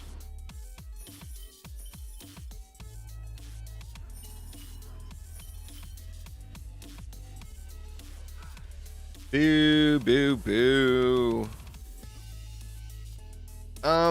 You'll be able to clear all the content with about 7,500 main stat.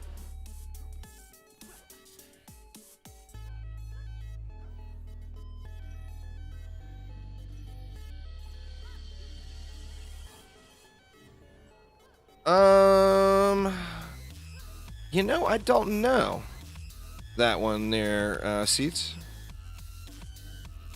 I think it's in regular mode too.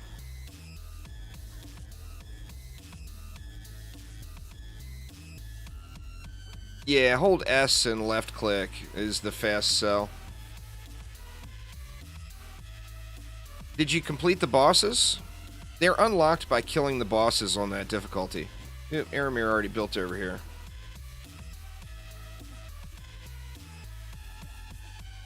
How did...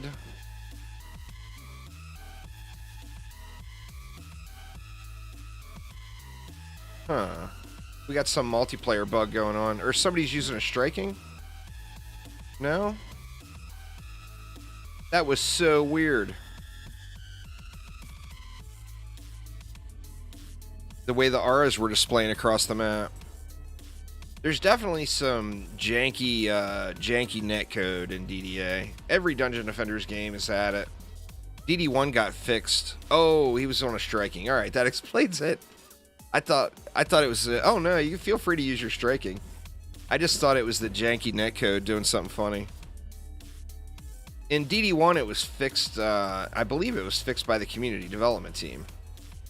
In DD2, it's server-based, and the servers run off of microwavable, dehydrated military potatoes from MREs during World War II. It's really, really bad. And then DDA is back to peer-to-peer again.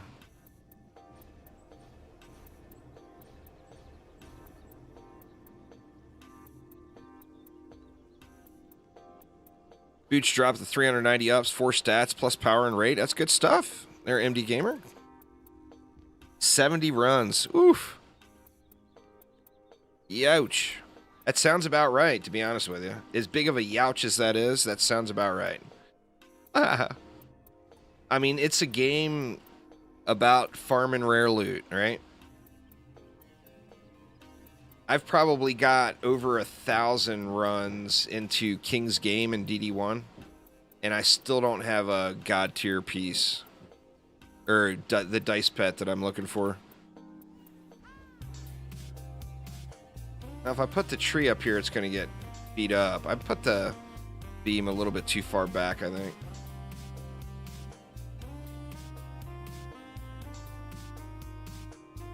I feel like right here with it.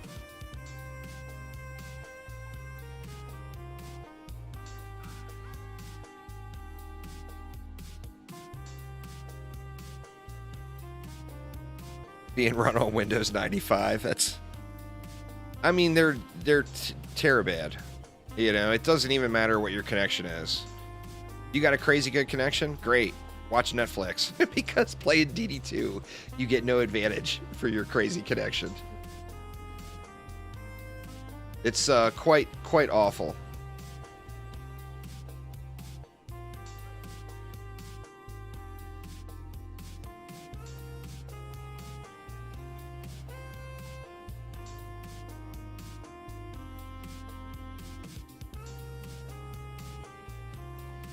Kind of a little janky reflect placement too, but I think it'll get the job done.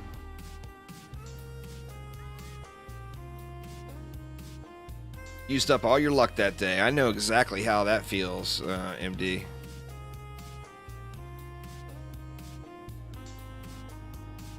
Oh, it's a great game. Despite all of DD2's issues, it's a great game. Imagine if it would have been made by actual game developers who cared about it. It would be a ridiculously good game.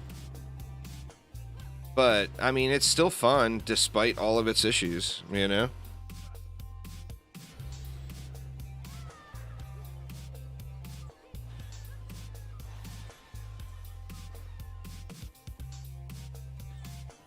Your Alt key might be stuck, Sim.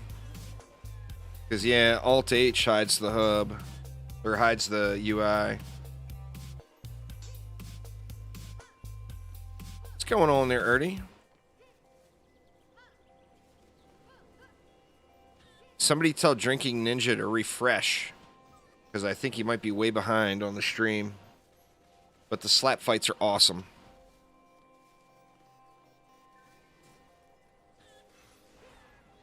I've got low latency mode going, so sometimes if people don't have a good connection to YouTube, it will lag them way behind on the stream.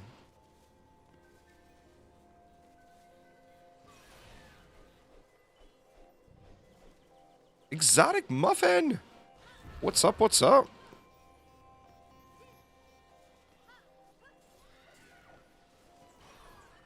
Well, I mean, if the name of the game has got the words Dungeon Defenders in it, you know it's going to be a ridiculous grind game.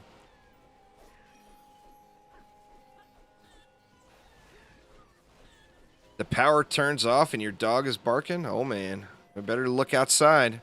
Dogs know what's up.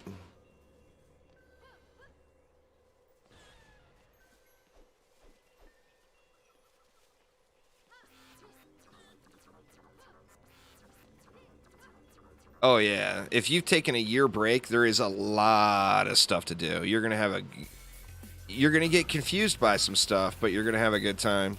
A wyvern, huh? How the hell did these wyverns make it in? Guess I need to upgrade my R's a little, huh? Oh, it's over the top, Themic. It's over the top.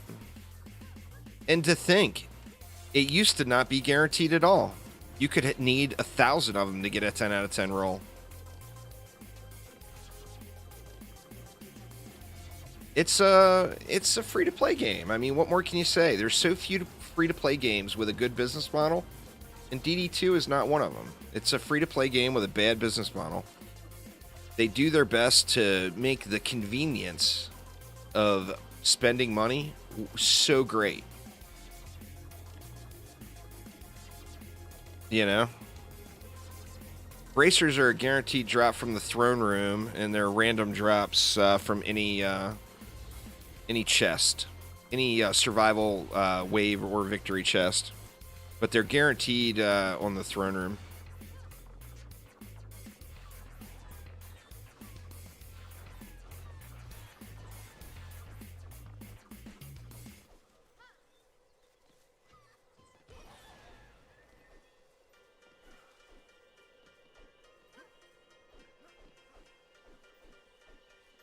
The mod purchases they haven't slapped down. There's been a PayPal shop running for several years selling mods in DD2. They've actually been so successful selling their mods that they actually ran Google ads for their eBay mods. They actually paid to advertise their eBay shop. They were doing so well.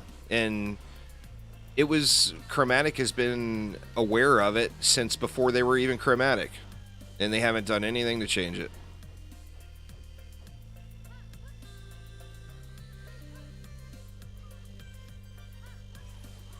The people that hacked 99999 stats on all their gear are all still playing. You know, so there's just a large lack of them caring about DD2 for anything other than a form of monetization. Every update will have 2 new heroes, Benzik. There's going to be at least 3. It would make sense if they had 4 major content updates for DDA. We just got the first one, and each one will have 4 new maps and 2 new heroes. Quicksilver! I meant to send you a message last night, Quicksilver. The guaranteed drops are from the bonus waves, not for a cat. You have to do a bonus wave, not just completing the survival. The cat's guaranteed survival drop is wave 15, and then it's a guaranteed drop at the bonus wave.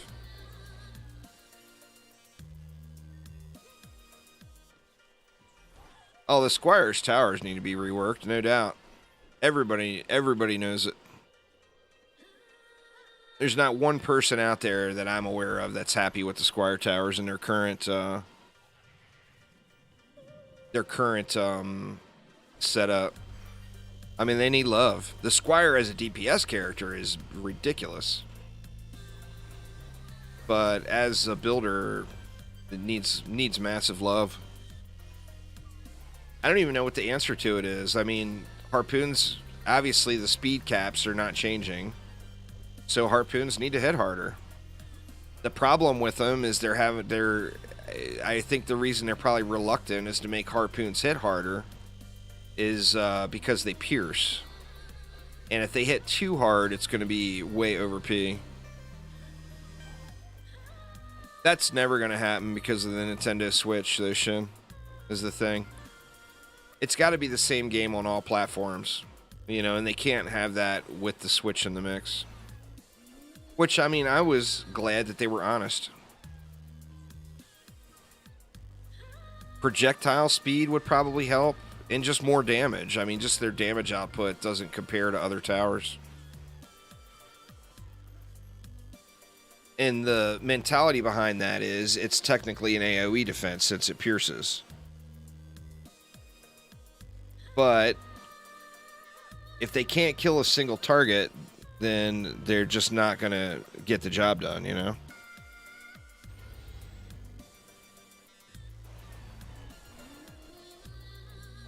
Well, even just their power level. If you got frontal shots, like say you're doing a map like Deeper Well, you know, where you basically get a straight path down the enemies, through the faces of the enemies, and they just don't hit for enough. I think when they rebalanced them for the speed versus rate, they didn't take into consideration that they weren't very good before. So if you took something that wasn't very good before and then you change its rate and power calculations so that it matches, they're still not going to be very good, right?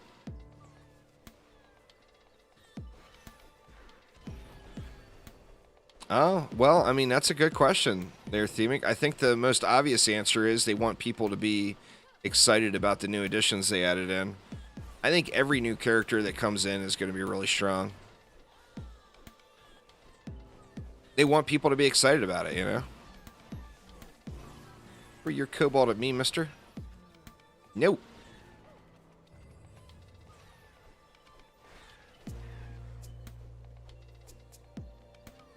There's a lot of things from Redux that would be good. But, I mean, until the creative process that went behind Redux gets added into DDA, DD2 needs to be put on the back burner because DD2 is being updated by the person that created Redux. So we won't get any love like that in DDA until DD2 is a done deal.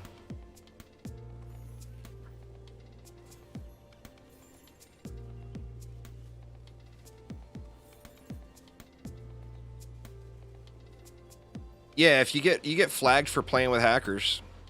Fort and range. God dang it, man. Another good starter piece that just won't hold up. If you play with hackers, it pops a warning up on your screen and says, these guys are hackies. Hacky fools.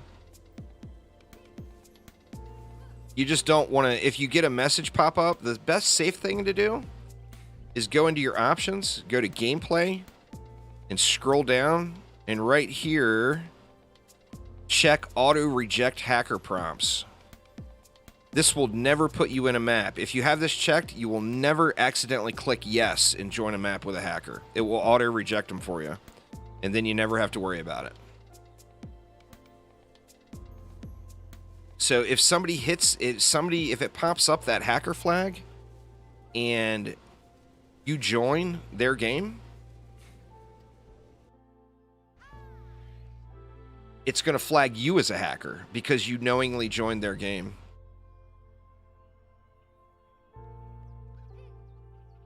See if Aramir wants to build one. Yeah, IHDC is a Chromatic employee now. I mean, it's great. He's a badass. Don't misunderstand what I'm saying. It's like the smartest thing Chromatic could have ever done is hire him. He's a wonderful human being and a true fan of the franchise.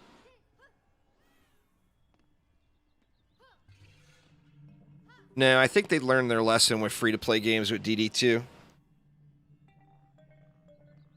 Oh, you got kicked? And here I was waiting for you to come build, Aramir.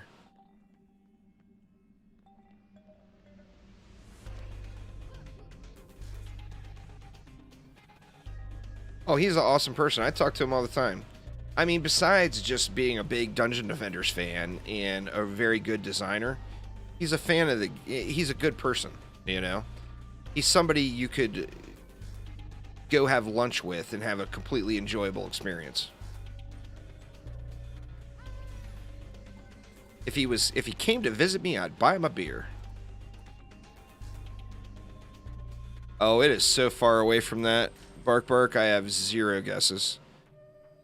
I'm hoping it's not a DPS only hero, but I think it will be. I think the Barbarian, or I don't think the Jester. I think the Barbarian or the Gun Witch would be obvious choices for him.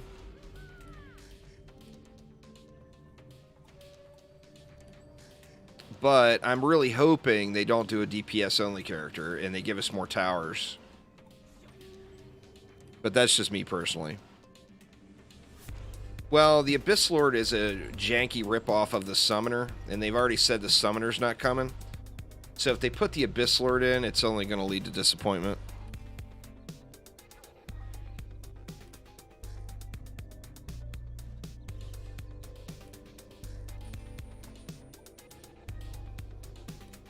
The Barbarian could, but they won't do it. They'll take the easiest design decision. The easiest thing to design and balance where they can slap it into the game. I would love the Mystic too. I mean, I think the Mystic is probably a good option as well. I mean, I'm just assuming they're going to do DPS only characters because I think those are easier to design. I don't know that. I mean, ideally, they give us two characters that are both... Neither is DPS character. They're both builders. Would be, in my mind, the perfect thing. But of course, that's not what everybody wants. You know, that's what I want, but that's not what everybody wants. So they're going to go with whatever they think the majority of people want and what fits into their design schedule that they're capable of getting done. There will be one returning and one new one. So every update will have 4 new maps, 3 maps returning, 1 map new, and 2 new characters, 1 returning and 1 new.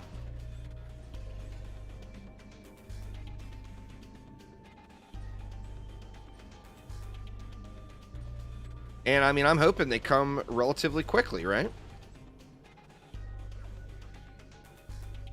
I mean, if episode 2 isn't out by the end of the year, people are going to lose interest in the game. I mean, people have already lost massive interest in the game.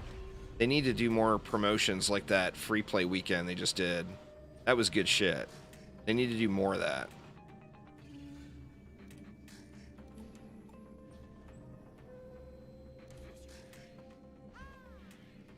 So who do we got? We got Aramir back.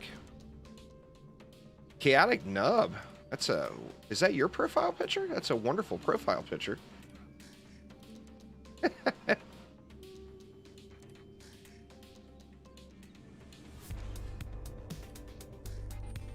I like it. I like it. It's got Batman in it. Even though it's very memey Batman, it's got Batman. So it's a win.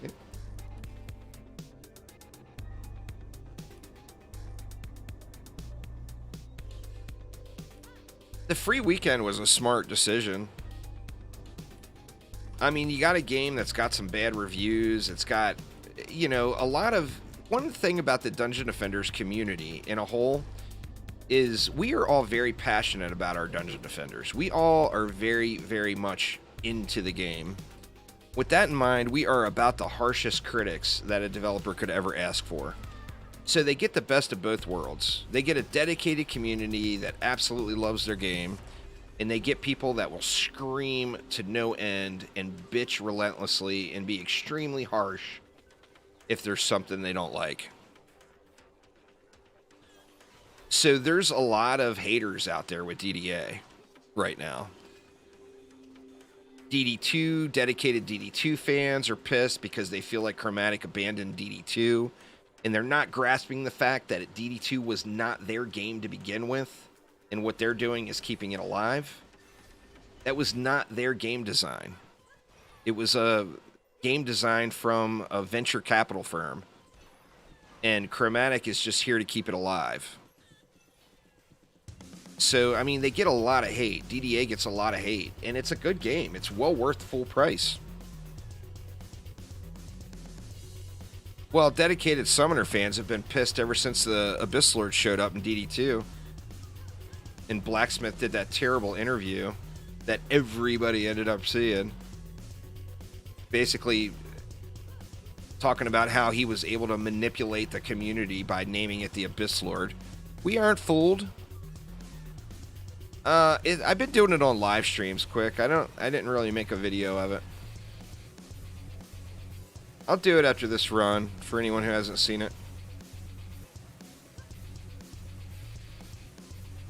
DD2 is a super fun game with a lot of bad design decisions and a terrible end game. The end game was actually improved upon with this last update, making it so Onslaught is not so mandatory anymore. Yeah, just hang tight there quick. As soon as we get done with this map, I'll run one.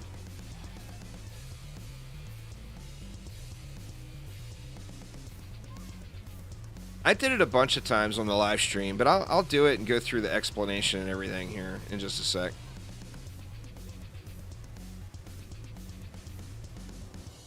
Now, obviously, if it's AFK for me with high stats, if you get out and kill the portals and fight actively with low stats, it's going to be completable.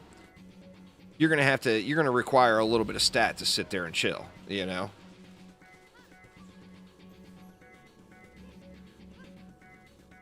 The problem with DD2 is they didn't fix their issues. And that was where the whole investment capital company came in. Like, they released the trials. Trials brought the chaos tiers, and it brought shards to the game. Well, people hated the hard counters. I haven't tried my old AFK one, Aircath, but I have an older AFK throne room build. But I haven't tried it yet since the updates. But anyway, rather than fix issues, like, people hated the trials system. Rather than go back and fix it and make it something people would like, instead they created the mod system. And that gave you things like tenacity and piercer servo, where the hard counters were not such an issue. But mods were 100% created because people hated the trials. That's 100% why they were made. Instead of just making the trials a different, more enjoyable experience, they created mods instead. Oh, I love the Summoner. The problem I think they're going to have is they're not going to have Overlord mode on the Summoner. They know that. It's the same thing as DD2.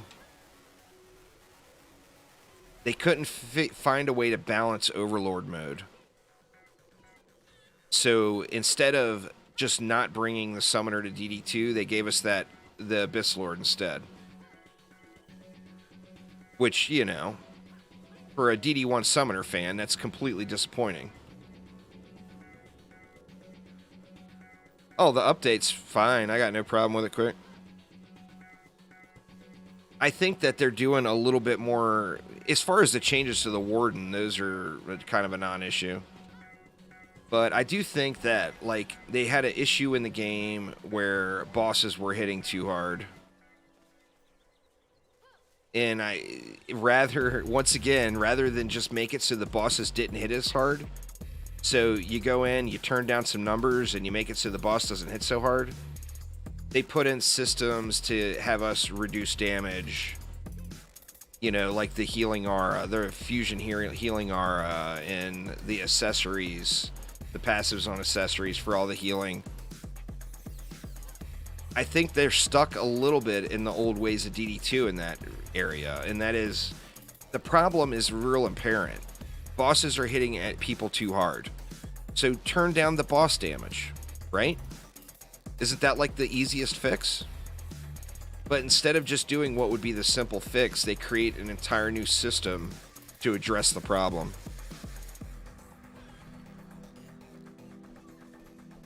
Yeah, non-hardcore unlocks the bonus wave. All you have to do is complete it once. Doesn't even have to be rifted. Just completing the map. Well, bosses hitting hard and bosses one-shotting you are two totally different things. Well, that's the thing, is it's not a band-aid. It's like someone's got a cut and they've got, it's a really small paper cut, and they've got a Band-Aid sitting in their medicine cabinet, but instead of just grabbing the Band-Aid and throwing it on, they create an entirely new fabric that's designed to coagulate blood. Doesn't quite work all the way effectively, and they're using that instead. That's what the difference is. It's an over-engineered Band-Aid. The Band-Aid would be just adjusting down the problem. Boss is hit too hard. Okay, adjust down boss damage. That would be the Band-Aid. But that's not the route they took. And it was the same with DD2 with like the mods to shards. Shards were put in the game to monetize the game. People hated the trials, so mods were put in the game to try to attract people back that hated the trials. And then they screwed it all up by fucking with Onslaught. People wanted Endless Mode back. They didn't want Endless Mode, yet they told people Onslaught was coming back. Anyway, it's a whole rant I'm just not going to go on to. I'm having a good day. I don't want to get angry about their design decisions with DD2. And it boils down to, I love the game so much, I'm passionate about it, I want it to be a better game. But it's just not going to be. And it's time to get over that, and that's why I've moved on to DDA for the most part. I'll still play DD2 when updates hit. They weren't, though, Seth. I mean, the majority of the player base hated it and went away. Of course there's people that like it. There's people that like that current Onslaught system. But there's a much greater number of people that left the game because of it. Well, what's up there, Seth? What's up?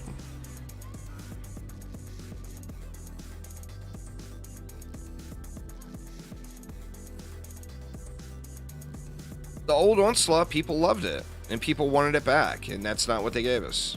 Anyway, I'm not going to rant anymore about DD2. You can be a realist and accept what's there, or keep thinking that they give a shit about it and are going to change it to make it an entirely different game and dump millions of dollars into it. All right. I'll go do that keep build for quick here, since I'm clearly not going to get a goddamn chess piece to drop today. Aramir probably got 6 of them. He's throwing away 440 up, all 4 stats with percent and power on them. Aramir's just throwing those away now. And it's all because of his pizza wings, damn it. I do think they should have put the pepperonis on the outside, though. I think they would look better.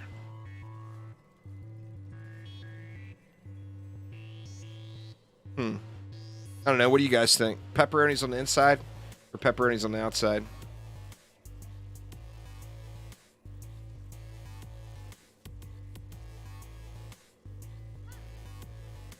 Only way to get them is by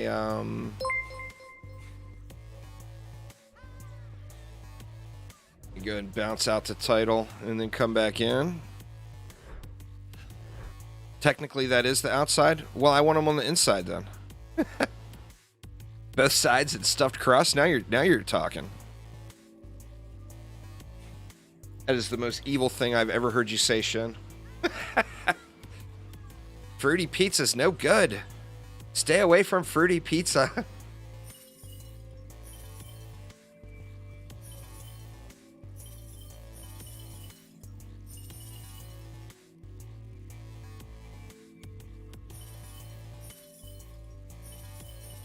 Gotta clear out some of this junk.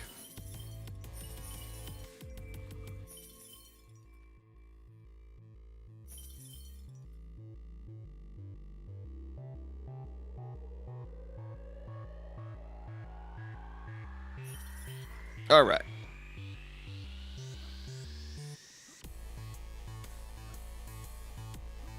It's not additive. Armor is reduction of all damage. Rift armor is the reduction of rift damage only, or fusion damage only, so it's separate. But one would apply and then the other. So I guess it is additive in that sense. So if a rifted enemy comes and hits you, and you've got 75% armor reduction. The damage that you get hit for would be reduced by 75%. And then of the damage left, an additional 25% of the remaining damage would be reduced. Yeah, the Rifted Wings are test 3. So, like, I mean, if you look at this, 75%, 25%, you think, oh, that's 100% damage resistance, right? No, it's not. It's 75% damage resistance, and then 25% damage resistance of the remaining. Anyway, let's do the keep. Now, obviously, my stats are all blown out. So I'm going to sit here on my ass and AFK the shit out of the map. Because my stats are... Actually, my Warden still needs love. My power level is good. But the rest of the stuff still needs love. But... And then buff beams. My buff beams, same thing. My power level is good, but the rest still needs love. It's all about the mech boss. All of the tests are relatively easy. The dragon got a little bit harder than the PTR, but not very much. Quick, the first time I did this build, I had 7,200 defense power.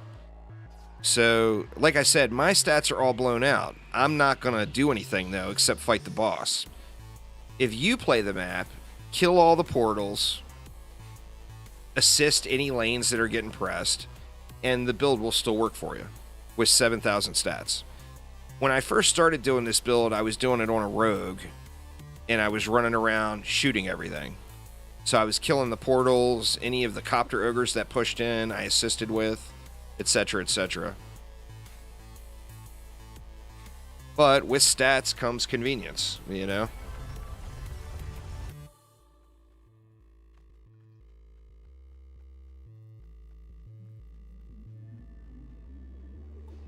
And this is a no, with stats also comes the convenience of no upgrades. So once you get the base down, you don't even have to upgrade anything. I mean, it's not a bad idea to, but you don't have to.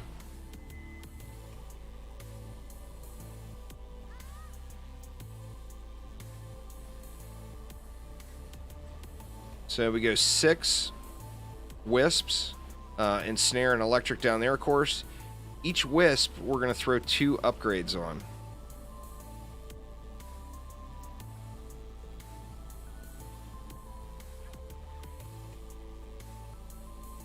Yeah, the Arcanist piece allows you to get your first defense fusion. Then we're going to throw down a buff beam. We're going to put 3 upgrades on the buff beam. And then give it a reflect. And we're basically going to rinse and repeat that same thing over here. So right on the bottom stair, ensnare, electric, gas. I like to tuck the roots in back there. And then for the wisps, I just throw them right up front.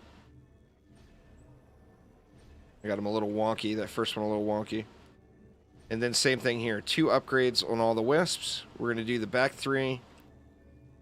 I usually upgrade them as I go. That way I don't have to run around and try to get targeting position. Then we'll do the front 3.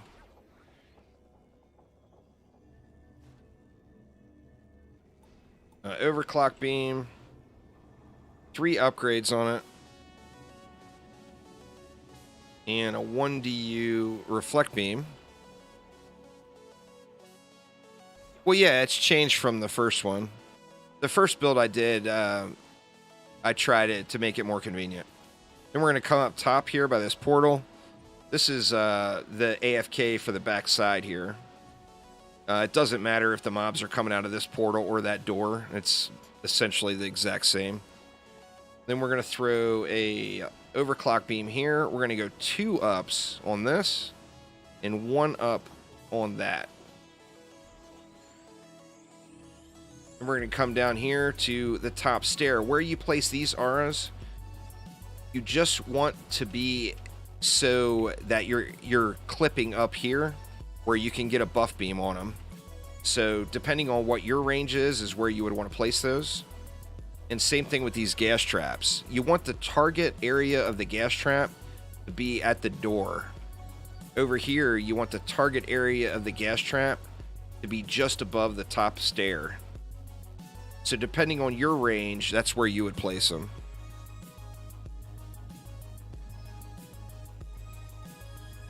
Then we're going to go reflect beam here.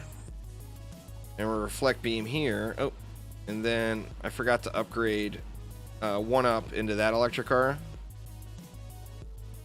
Then we're going to come up top here. We're going to place our root kind of up on that rock right there.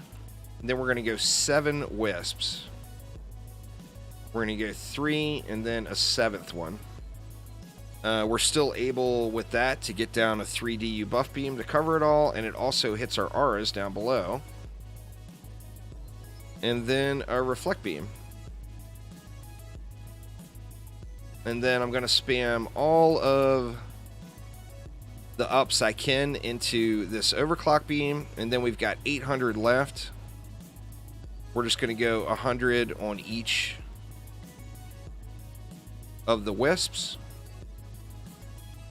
Oops, I accidentally hit 1 to 200 instead.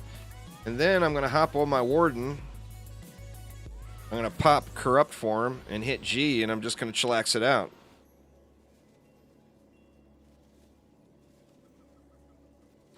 The Lightning Tower is more damage, but doesn't hit as many enemies.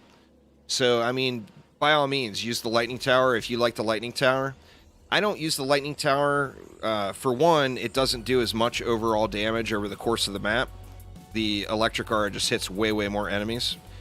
Number 2, it can be destroyed, where an Electric Aura cannot be destroyed.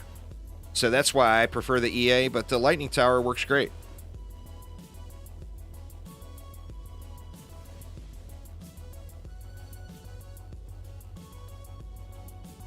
If they get that chain just a little bit farther on the LT, it'll be good. But any big fan of Dungeon Defenders 1 and the Lightning Tower in Dungeon Defenders 1, I think no matter what they do to it, it's just going to be disappointing in DDA. Corrupt Form buffs the Wisps' damage output. It buffs their attack rate too, but I'm already at the speed cap, so it all goes right into their damage. It's not huge, but it's enough to be worth doing.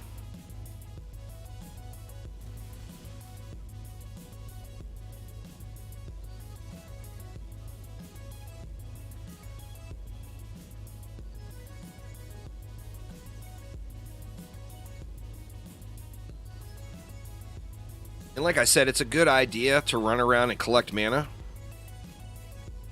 I think it's 0.65. But don't worry about the cap. You want all the rate you can get, as any rate past the cap goes directly into power. So ignore speed caps. Keep stacking more rate. You want power, range, and rate on every builder piece for your Wisp. That will put you way over the cap, and that's fine. Don't say, oh, this piece doesn't have rate, but I'm already at the cap, or you're losing. You're losing out.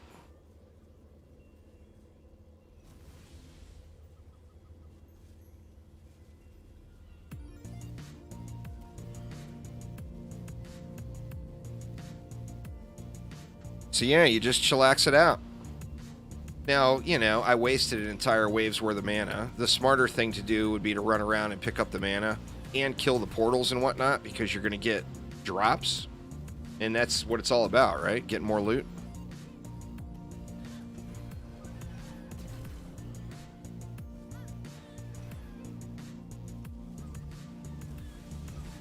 You know what I mean, Dragonic. I mean, a Djinn isn't destroying an aura. A Djinn is stealing it. There's a difference. I'm talking about an enemy shooting it.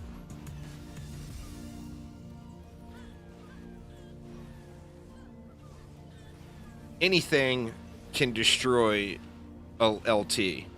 Literally any mob in the game. Only a Djinn can take away your aura.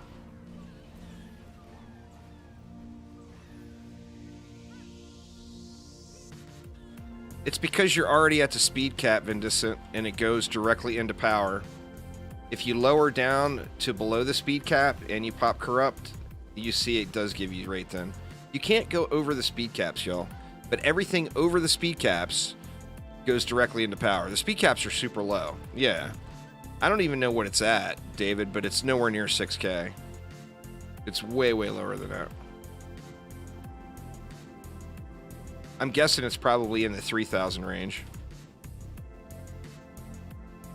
Every defense can only hit so fast. Oops. So the speed cap is the fastest that defense can hit. And then anything past that point gets dumped right into power.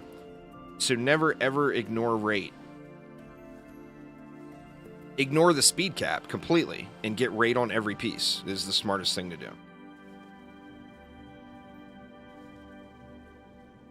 I need to do a video on that too, huh? I should add it to the list.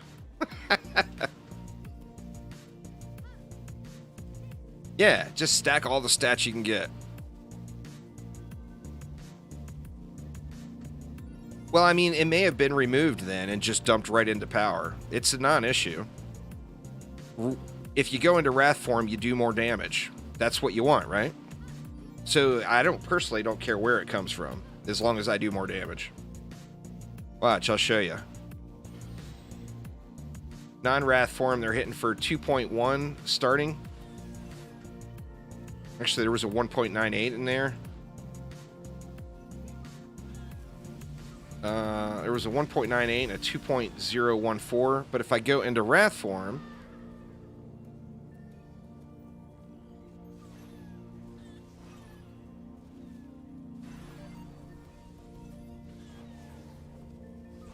there is no 1-point numbers anymore. You know, it's a straight damage increase. I didn't put any without a buff beam, did I? Did I screw up and put a buff beam or put wisps without a buff beam?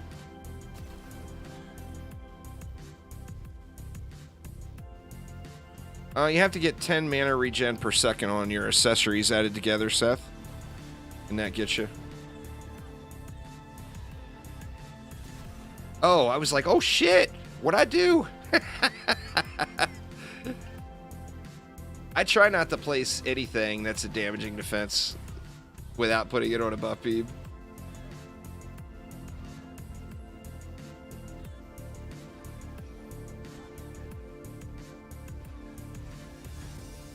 A spin to win build requires 35, I think it is, which is unachievable on accessories. So what you would have to do on a spin to win build is you would have to stack all of the mana regen and all of the mana recover that you could. The mana recover is when you pick up build mana. So like if I grab build mana here, it gives me ability mana. Oh shit, I forgot to change the Warden. God dang it, I'm gonna lose. Or I forgot to change to the Rogue. This is probably gonna be a loss, yo.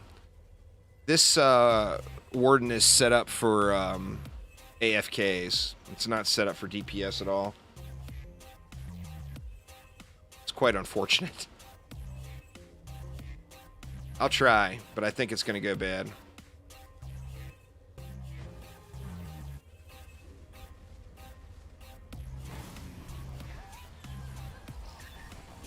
Yeah, I didn't break the cap at all. I just don't have enough damage to get through the boss. Trying to get Irradiate to proc on him. That's my only hope at this point. Oh, they popped. Or no, they didn't pop. Gonna be enough? No. Walk back through the shrooms. Good doggy. Good doggy.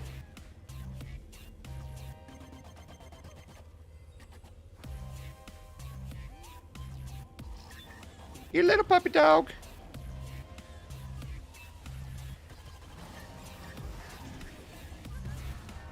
Correct. And now, it's over. Because eventually one of my cores will get smashed. But yeah, switch to the Rogue or your DPS character of choice for the last wave, or it's going to be unhappy times.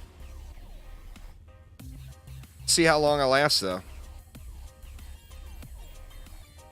Can't be much longer. The problem now is all the wisps are focused on the boss. So that you see there's nothing hitting the trash mobs at all.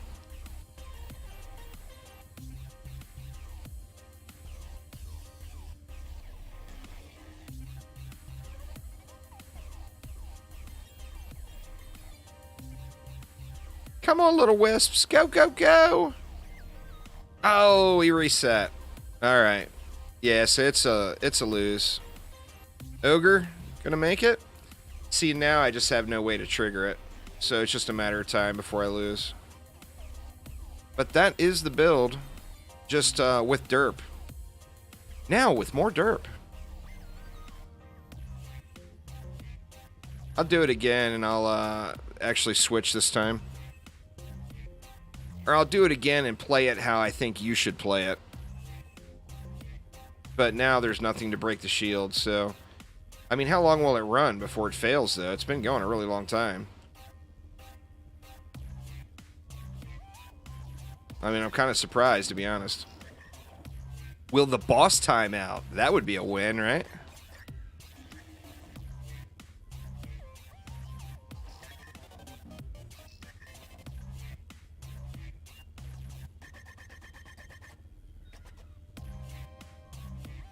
I don't think the boss will time out. Because he's still moving and everything. These ogres still dying? Holy shit, man. The ogres are still dying too. But, I mean, you guys see how long... Well, if a boss gets stuck, he'll time out. But this boss is clearly not stuck. There's only one weapon you should consider using. Well, one of 3 weapons you should consider using. And that's either the boss weapon from Alk Labs, the boss weapon for the summit, or the boss weapon for this map. The weapon from this map being the best one.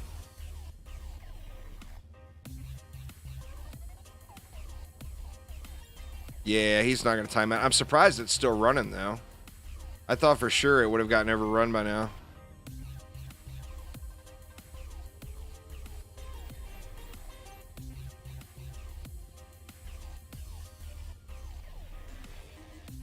Now, I wonder if sirens keep spawning. This might be the ultimate cheesy loot strategy.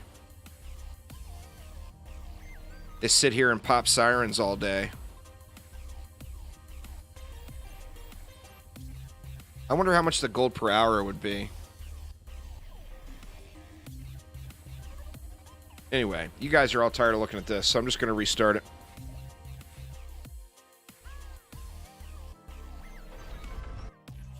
Just progress through. I personally wouldn't grind any survivals prior to Massacre. Well, you're going to have to grind some survivals in Nightmare just to level up enough to get into Massacre. But, I would just play through. The Keep is the best loot in the game. The Forge has the same loot potential as the Keep if you play a Lycan King bonus wave. The game's all about bonus waves. What's going on there, Quick? How you doing? So bonus waves give the same loot potential as the Keep on every map in the game. So if you do a Lycan King bonus wave, you've got that top end potential. Now, one thing I'm noticing is some of the maps, it seems like you've got a lower low end potential. Like, you're not going to see mythical maps, mythical gear on the ground in the Keep. Yet, if you do a bonus wave on, say, Deeper Well, you'll still see mythical gear on the ground. So I think the upper end is there, but the lower end is still there as well. I don't know that. A Chromie has never confirmed that. They never will. But once again, 2 ups on every wisp.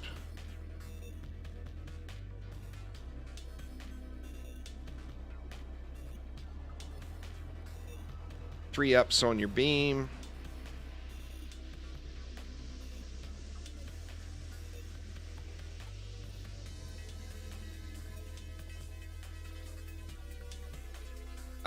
Some maps, I think the hardest bonus wave in the game is Deeper Well. I literally think that's the hardest bonus wave in the game. I mean, the ogre scaling is absurd.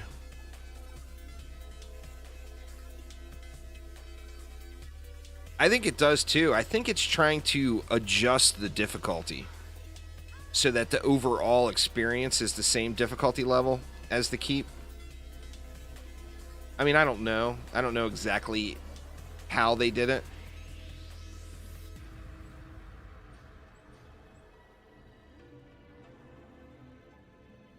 A bonus wave is going to be on this evening's video. But a bonus wave is what was put in the recent update that allows you to go back and target farm specific loot items at a higher quality level by playing it on a higher difficulty level. So you unlock them by killing bosses in survival mode. So if you kill, say, Massacre the Ancient Dragon, you're going to have Massacre Ancient Dragon bonus waves unlocked. If you kill it on the Lichen King, which is the hardest, then you're going to have Lichen King bonus waves unlocked. So then if you've got an item that drops specifically, say, from Ancient Mines, you can go back and do Ancient Mines at the bonus wave difficulty, and you go through the normal survival, and it will give you a wave 26, basically. And the wave 26 is the bonus wave. It's the best addition in this update. It's the biggest deal of the whole update, in my opinion. Well, the 10k main stat is coming from the passives now. You know, if your main stat's power, then you want power on every piece, plus you'd want power as a passive on every piece. And that's how people are getting to 10k plus now.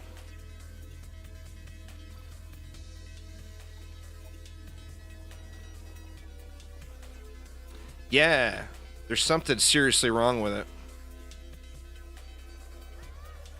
I brought that to Chromatic's attention back a bunch of updates ago, and they still haven't fixed it yet. It evens out in late game, but early game staffs are ridiculous.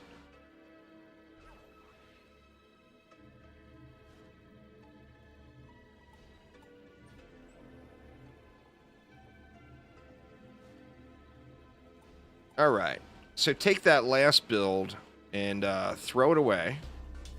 And now I'll show you what you should do. And my anti-dirt mechanic here is I'm just going to play on the rogue the whole time. So this is how you should be playing the map, Quicksilver, if you're doing this build. You should chill back here and wait for portals. When portals spawn, pop them. If you want the loot, kill the sirens, because sirens can drop some nice loot. But don't run out and run around the map. Just chill back here and don't run out at all unless you're going out to pop a portal.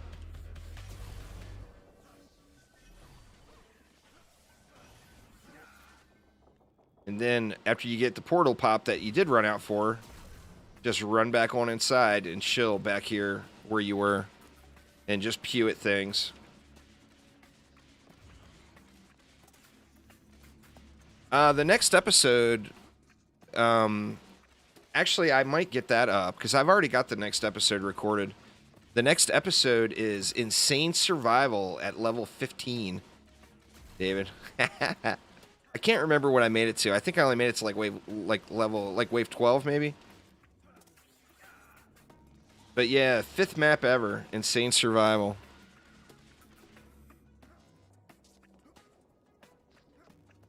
Yeah, I just like to run around. I've done quite a bit of standing on the wall already.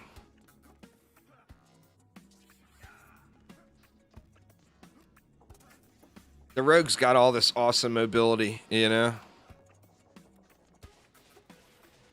It's a second account. It's a second account that I play offline. And that way I can control the save file. Just whenever I want to start a new Let's Play series for it, I just delete the save file and then log back in offline. And it doesn't retrieve my save file.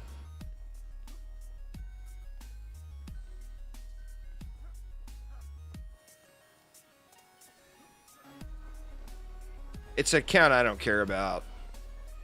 So I just, you know, until trading becomes a thing, I'll never take any alternate accounts or whatever seriously. Once trading is a thing, I'm assuming my wife's account will become my 24/7 AFK shop or whatever, or just a storage facility to hold gear that I'm going to do for giveaways or whatever. I want trading to come really bad. I'm anxious to dump some of my inventory and hook you guys up. I will be doing loot and weapon giveaways. I'm going to do all that shit once trading happens.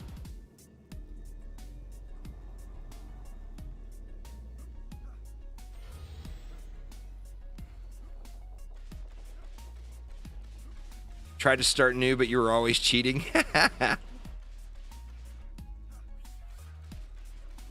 Oh, the speed bonus is such an awesome quality of life accessory. Without a doubt. So good. I need to get some of those still. I've been focused on getting the other stats. Like for the rogue, I want health regen and movement speed. I would really want. But it's going to take a lot of grind to get that to that level of fine-tuned. But yeah, this is how you should play it quick. Run around, shoot sirens, shoot portals. Prioritize the portals over the sirens, but...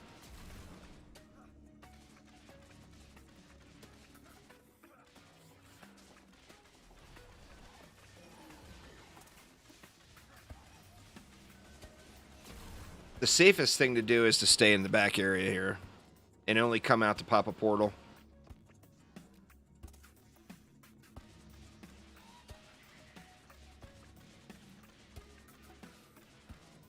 Oh, yeah. Yeah. Upgrade your armor on everybody.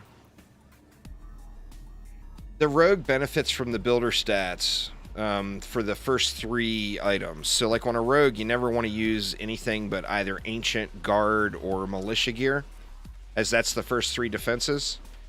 Well, that's the rogue's defenses. His devices are his defenses.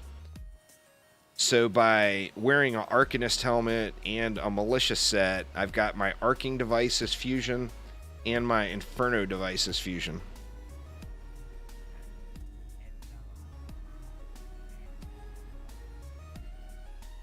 On the left core, this one over here, I put it outside of the wall. I usually dead center it on the outside of this wall right here.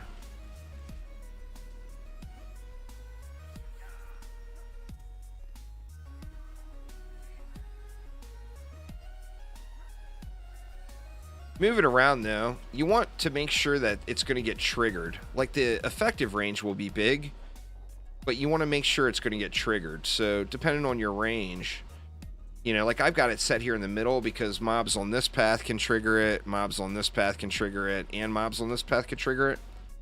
But try to just get as much coverage for trigger range as you can. Yeah, no, fort power, everything helps. The only stat that doesn't matter for the rogue is range. Fort makes your devices last longer, rate makes them reset quicker, and power straight up makes them hit harder. So range doesn't do anything. No, a campaign weapon will never be better than a survival weapon. I mean, it's the same weapon. It's just going to be a better version of it on survival. Now, if you get a god roll campaign weapon, and then you get a bottom of the barrel roll survival weapon, then yeah, the campaign weapon might be better. Yeah, the campaign weapons are great. A decent rolled campaign keep weapon will do more damage output than a mediocre rolled summit survival weapon. So if you've got a mediocre summit survival weapon, a good roll on a keep campaign weapon is going to be better.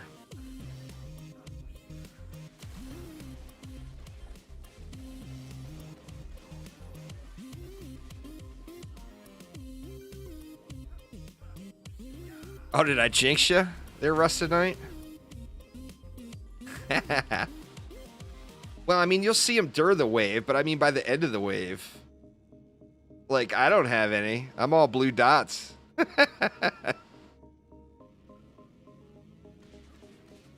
Sorry, man. Sorry.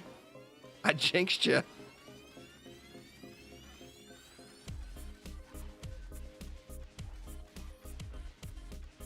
Let me rephrase that. I will never see mythical items on the keep. A Rusted Knight is going to get that shit all day, though. Sorry, man. Sorry. I didn't mean to jinx you. I don't think I hit this. Did I hit this one yet? No, I didn't get this buff beam upgraded all the way up. Let's hit that real quick. And we'll show this boss what's up. Now that I'm not on an AFK spec Dryad. Or Warden, pardon me. Things should go much smoother now.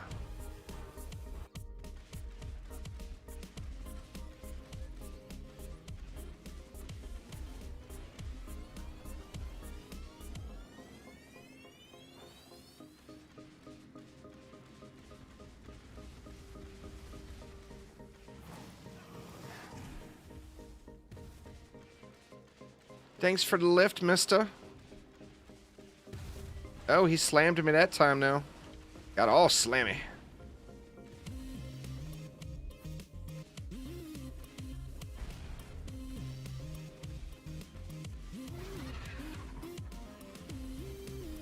Wow, man, he leaves that mode so fast now.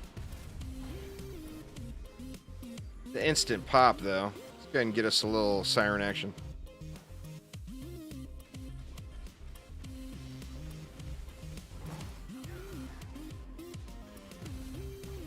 Oh, wow. Look at his cleave range. He got me all the way through the wall, way out there. That was an impressive swing, man. Dude's got some long arms.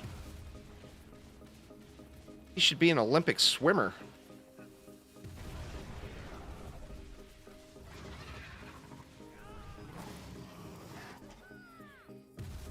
All right, here we go. Buff beams first, and then try to do the wisps evenly. That means after you repair it, you get a bonus to the defense damage for a short time. All right, come on now. Come on now, be something shiny. Oh, man, that's terrible. Attacking ability, the story of my life, man. Can never, ever get a crappy attack rate and only 2 stats. Boo. Boo. Boo. Lots of boos.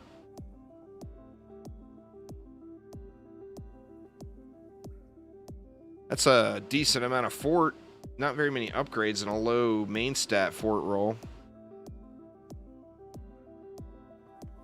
Nothing good.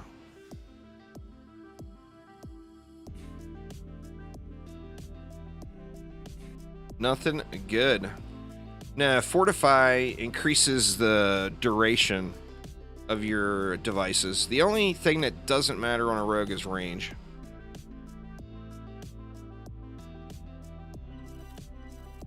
Youch! That'll do it there, Rusted Knight. A prop cat is Alk Labs Wave 15. A chance of getting it for Wave 25. And then it's a guaranteed drop from a bonus wave.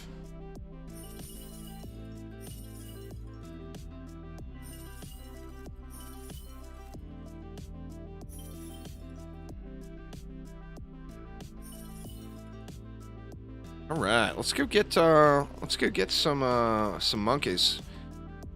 Monkeys. I would never use a rock now. The only way I would ever use a rock or ever suggest anyone use a rock if it's 100% an AFK build and you do not plan on going anywhere. You just plan on AFKing.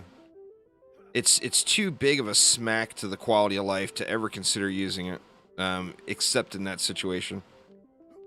Now, versatility is the builder bonus, so all heroes in your deck are affected by versatility. So like your base versatility is, what is it? 20%. So every hero in my deck has 20% versatility, meaning if I put down some Flame Burst towers with this dude, they're going to hit 20% harder. If I put down a Proton Beam with this dude, it's going to hit 20% harder. Explosive Trap, 20% harder, etc., etc., etc. It's the old builder bonus, but now it affects the entire deck. The bonus, the active bonus on a pet, yeah, I mean, it's for playing. If you don't have the pet out, then why would the pet give the bonus? If you've got a Giraffe equipped, I can look, and my versatility bonus is now 25%.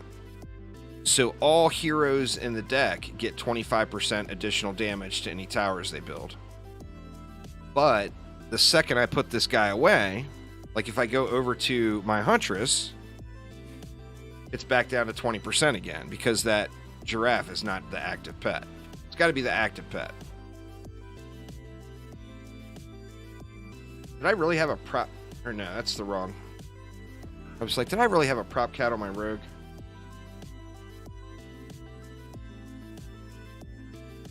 I'm using an old school prop cat for that 162% damage since I can't find the god tier ones.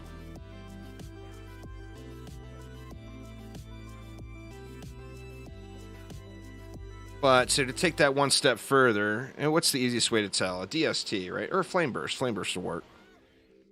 So if I drop down a Flame Burst,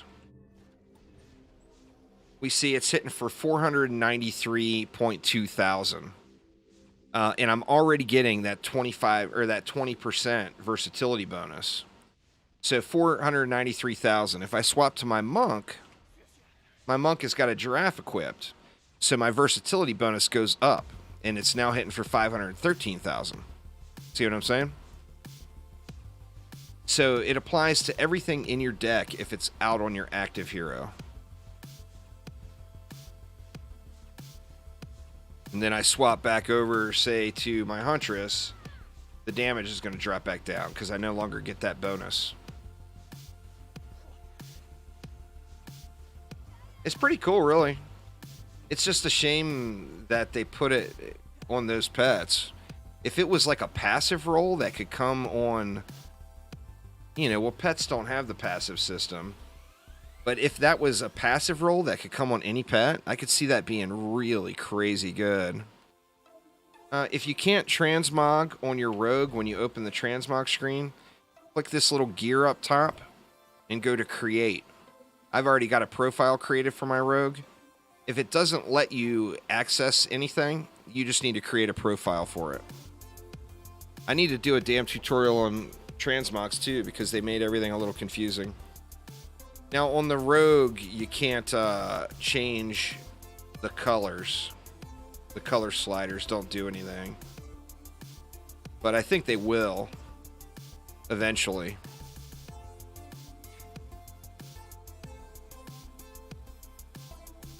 Oh, I will farm it out, Alex. I will farm it out. You give me a monkey with versatility, I'm all over it. Alright, and a monkey we're going to get from Endless Spires. We'll do it public. I love corgis. Join I love corgis, y'all. No, because by then trading would be a thing too, and Aramir will get 6 of them the first day, and then I'll bug him until he gives me one.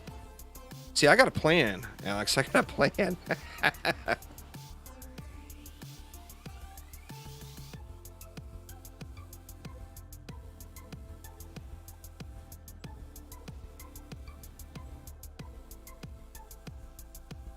All 4 builder stats on every damaging defense, Steven, and only upgrade power would be the TLDW.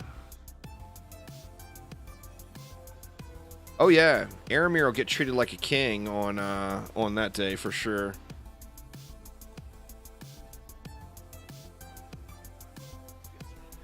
Hop on in, y'all. We only got 2 folks. Come get your friend monkey. Where the hell's the center? That's the problem with placing your...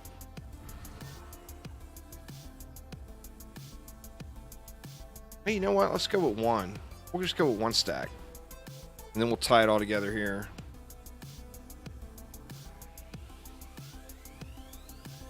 You're grinding some rift gear. Fair enough. You're going to get rift gear here too, IHOPS. You get what? You get a primitive piece, and I can't remember what the other drop is here.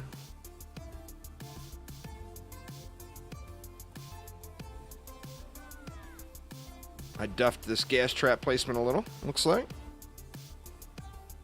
Get a fatty gas trap in.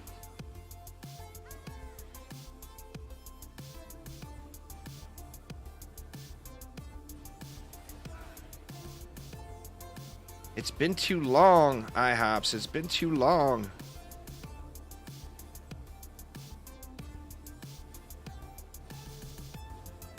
How about we use some wisps? Is this enough wisps? I think that's enough. And we go 2-2 and 1-1 on the reflex.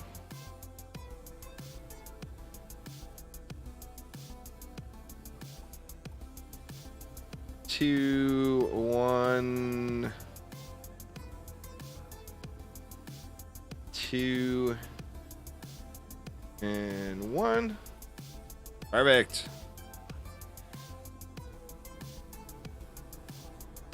I'm missing a wisp. Oh, reflex. Gotcha, gotcha.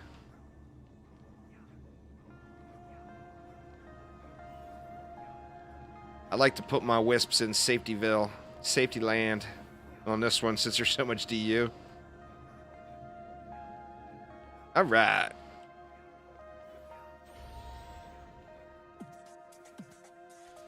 Oh, I know, but I wanted a big long... I wanted to use a long buff beam anyway to connect the 2 auras and still hit this gas trap.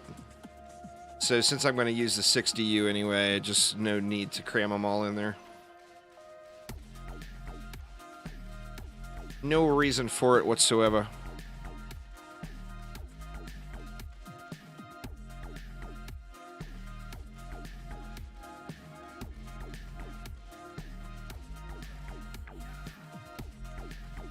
I mean, you can pretty much just sit here and spray down this lane on this map.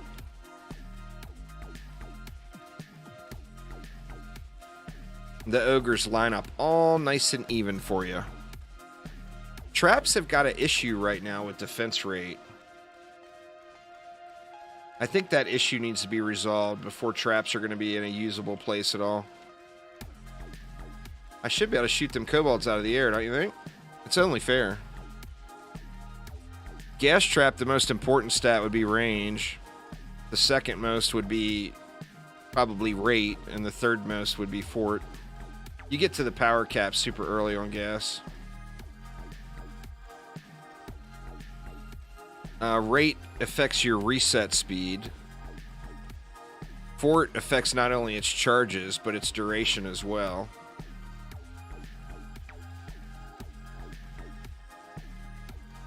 But traps have issues with rate right now. Nah, fort is for duration. Rate is for the reset. You were right the first time. The good thing is you don't really have to sweat it, because the only thing, even the range scaling, I showed this on stream the other day. The difference between 6,500 range and 13,000 range on gas traps is less than 1 meter. Crazy. The scaling ramps down so fast. Nice, Toledo.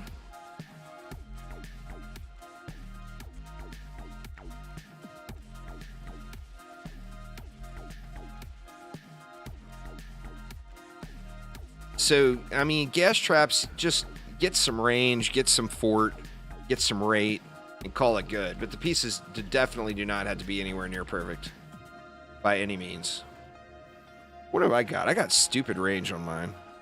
Let me see. 12. I thought I had 13. So the difference between 6,500 range and 12,000 range is less than a meter.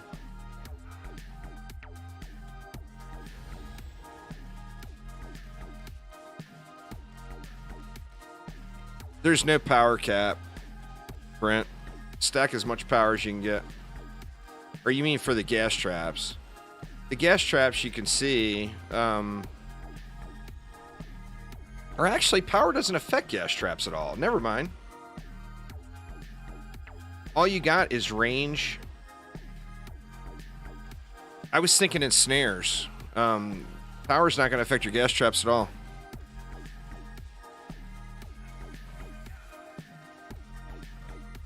Yeah, you can clear keep with 7K. Just be active. Kill the portals. Watch for ogres. If copter ogres are flying in too close, get them shot down, you know?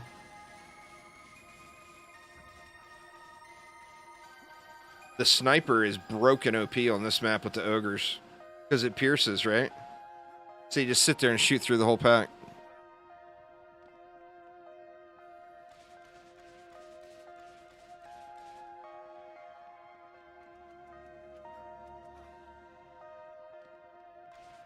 Yeah, Rifted is just a toggle. It's harder on regular than it is on Rifted, though, Wizard Rules. It's way harder, in my opinion. It's twice as many enemies.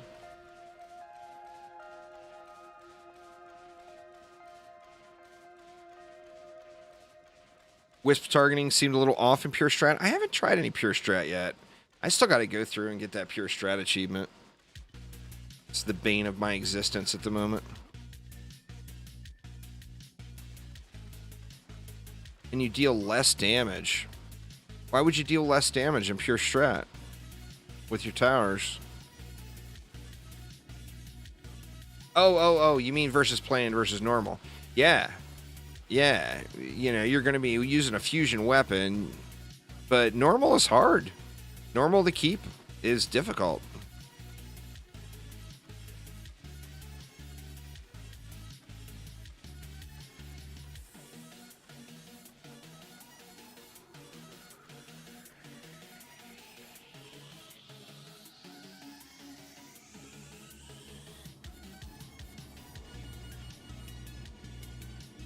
Come on, fancy monkey. I know you're in there.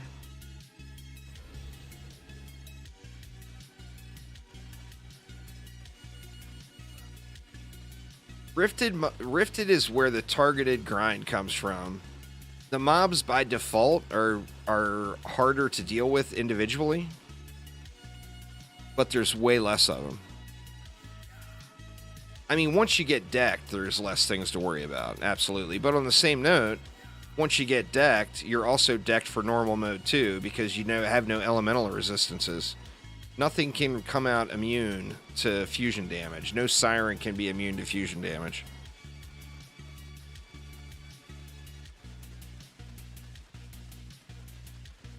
Come on, out, ogre stack. The highest one I've gotten is 371, I think it is. I want a fatty, man. I want a 400 plus, monkey. Give me that 400, monkey.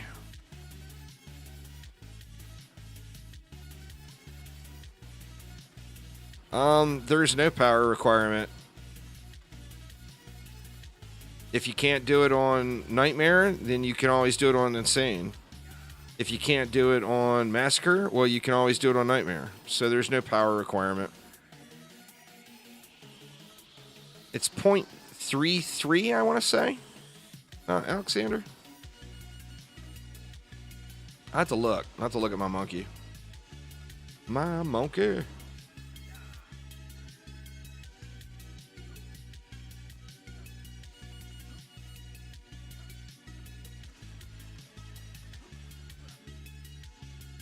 It's the hardest part of the deal, to get one that's 0.33 in all three stats.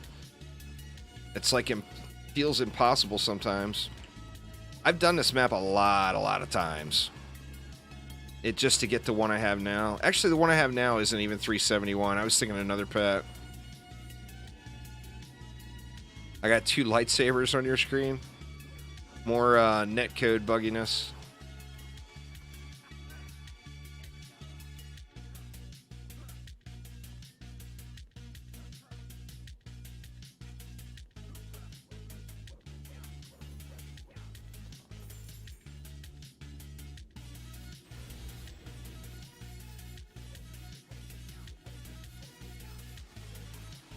Don't pop the chest if you're watching stream, Delito, because if you wait and you make the bonus wave pop it instead, the stuff in it rolls at a higher quality.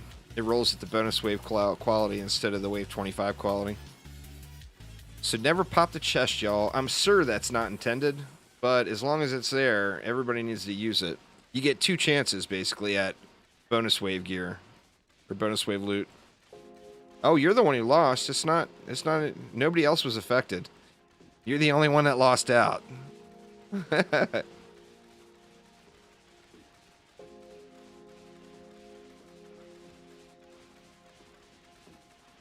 That's all right. There will be more.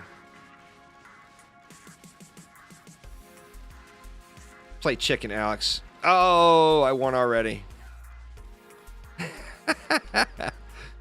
The first person to run away from the line of kobolds about to wreck your face loses.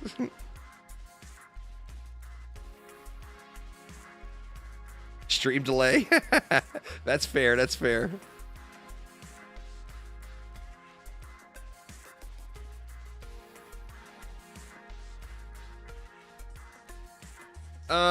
I think maybe both, Cuba. I think that the rate scaling with all traps is bugged. It feels really off. And I think it's a POS to begin with. I think traps and Squire defenses both need love. Well, you can't die, Alex. If you die, then you lose. You auto lose. So you have to, the last one to move and still live wins. That's the bullshit rules that I created. 354. That's a good one, Alexander.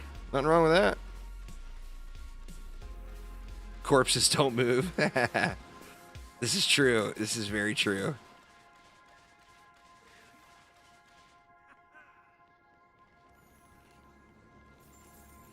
I keep looking around for my box because I'm not used to be called I love corgis.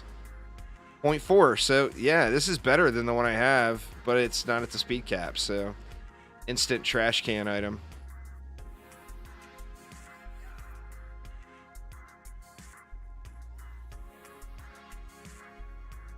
Let's do another one. There's gotta be a monkey in here somewhere. Man, such a bummer.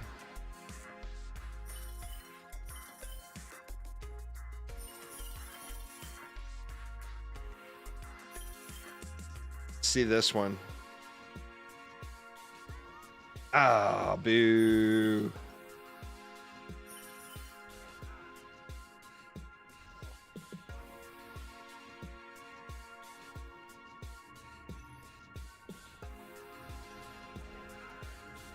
Because it wasn't at the speed cap.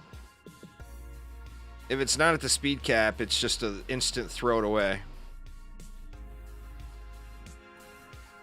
You're not going to be getting the damage out of it that you could if it, because how the monkeys work is their damage doesn't change. So a monkey that attacks slower does not hit harder. So if you don't get your monkey at the speed cap, you're just straight up losing out on damage. Now, if they were scaled or normalized, where a slower attacking one hit harder, then it would make a difference. Or then it wouldn't make a difference. But that's not how it is.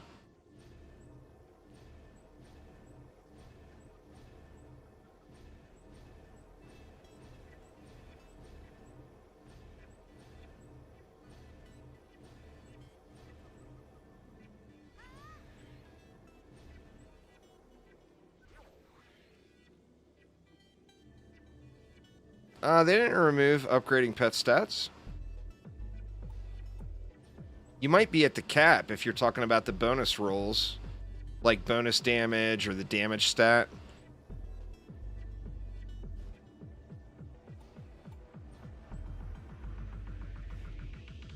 Like, for example, on my rogue, I'm at the cap in boost damage, so I can't put more points into boost damage.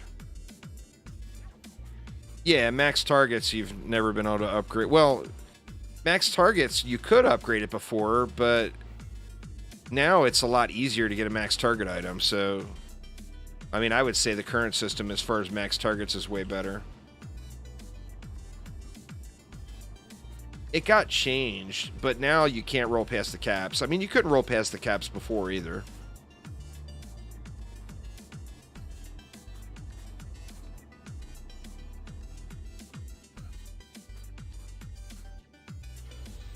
But yeah, your chances of getting a 4-target one is way better than it used to be now, though, IOPS. Where'd that Jin go? That Jin probably got wisped anyway.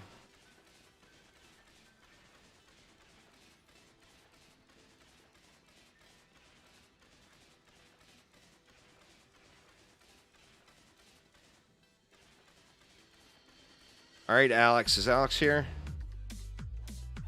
There he is. The first one. This one shouldn't even count because these are chump. These are chump kobolds here. It should only count on the bonus wave.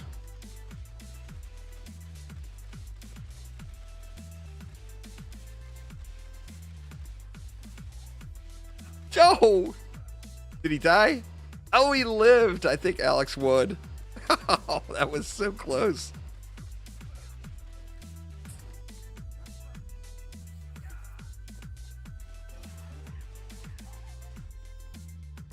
The bonus wave is the real deal. Oh, yeah.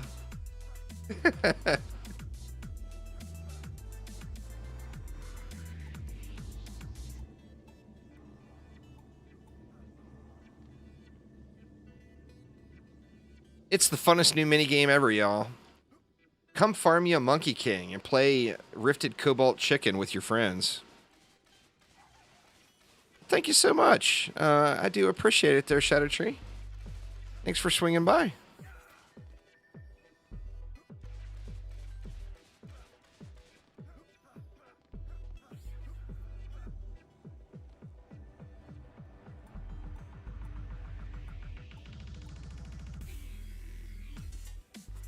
Mystical Dude.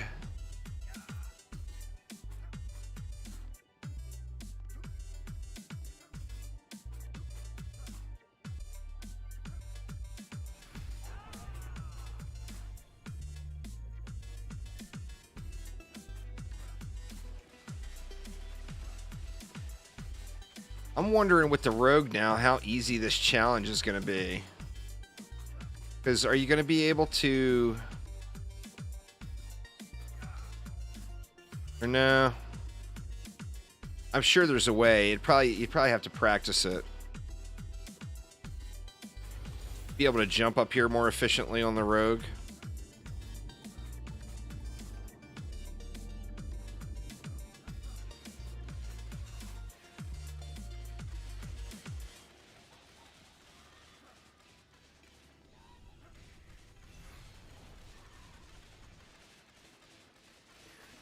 What's going on there? I am Whoop. How you doing?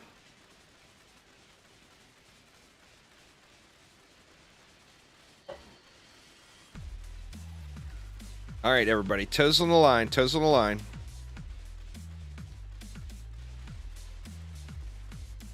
You gotta get up to the line. And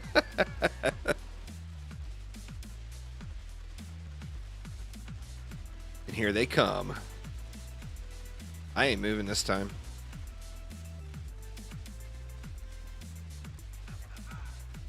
Oh, we all tanked it out. These Rifted Kobolds are chumps. Don't let Chromatics see that. They're going to buff the shit out of them. Every one of us survived it. The direct hit.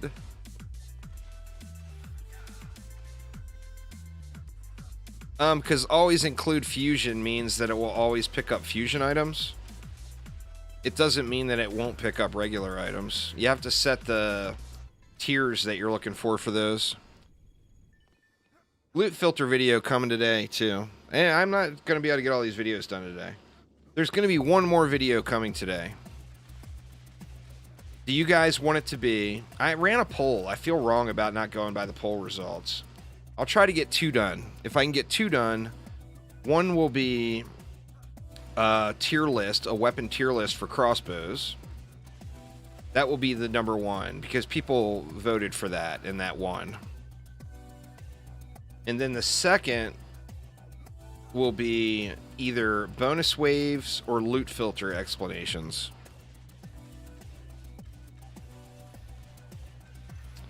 There's not a known maximum, Hassan.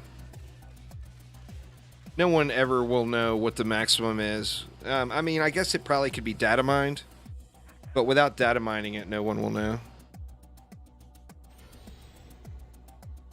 There's highest quality found, but there's not a known max at all.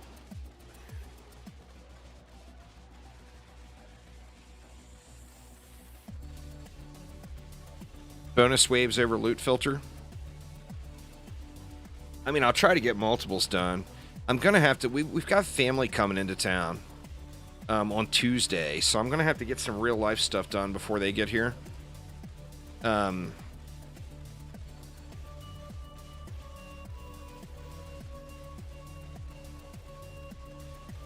mean, that might actually be good. I'll get more videos recorded.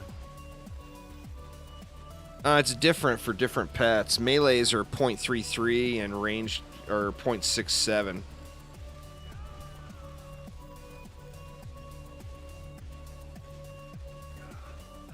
Bam, bam, bam!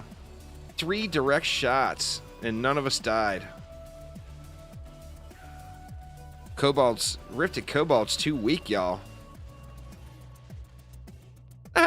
Please don't be anyone from Chromatic here watching, because those are going to get buffed. If not, the bonus wave is the real deal. It will be death and dismemberment on the bonus wave.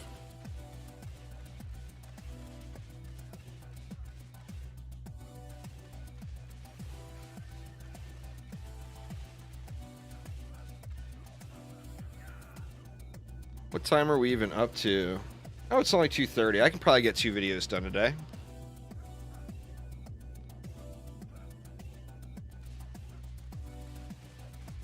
I'll do the weapon tier list, the bow tier list first.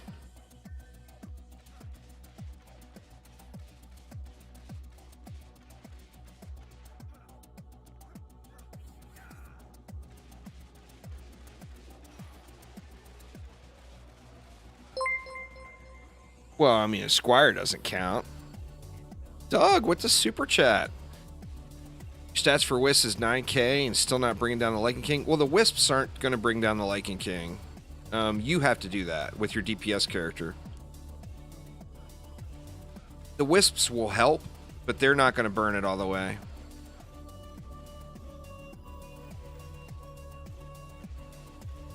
No, there's not a specific map, but people seem to have the most luck with getting those copter goggles from Encore maps, like this one. Oh, shoot. God dang it, I looted my chest. I didn't realize the wave was over. Oofs. Oof, oof. Big oof. I was running around looking for more mobs.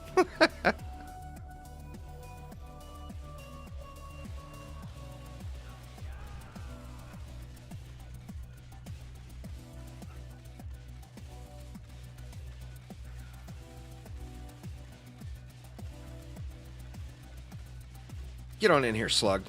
Don't be trying to avoid none of them shots. You know we're all gonna die, right?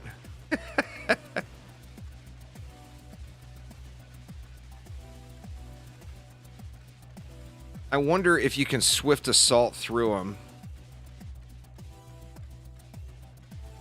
Yeah, spinning might work, huh? I mean, it's worth a try. Here they come.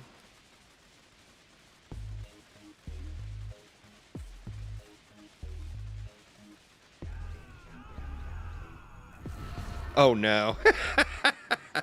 That did not work. Confirmed. I think we'll be fine though. The challenging Ogre pack is dead, so. No, it doesn't have a relic system. All of your loot is important. DD2 is not a game about loot. DD2 is a game about shards and mods. DDA is just like DD1. It's all about the loot and your individual stats.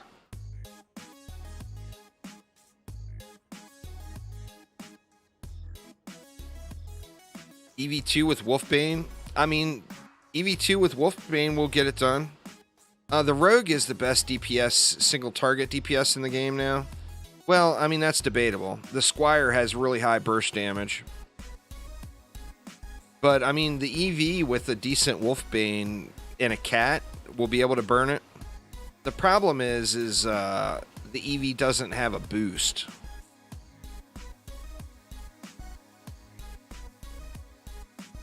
There's more ogres, but that's the only ogre rush. The other ogres that roll out one at a time will get burned. I said to keep there, Themic. I said to keep.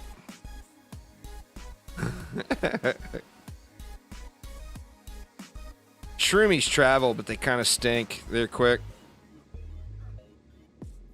The proton charge, if you're spec'd for it and you have the set bonus for it and everything, is probably quite viable. You wouldn't want that weapon then, though. You would want the throne room weapon. Oh my god, ruined by the .4. God dang it, man. Look at that. Ruined. Damn it. That would have been my best monkey.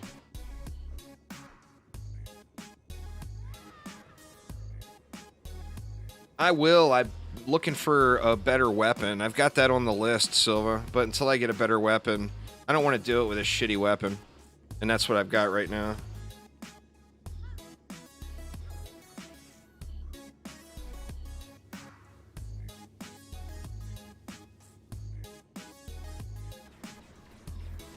Anyway, y'all, that is gonna get it for me for today. I'm gonna try to get these videos done. I'm gonna try to get 2 videos out today. And it's already almost 3 p.m. So one will be probably around 5, and then another one at maybe 8 p.m. Pacific time. So it'll take me a little while to get that done. But thank you all so much for hanging out. I do appreciate it an absolute ton. I've got another Orcs Must Die 3 video too coming that I need to get finished up. Oops. Sorry, y'all. I'm out.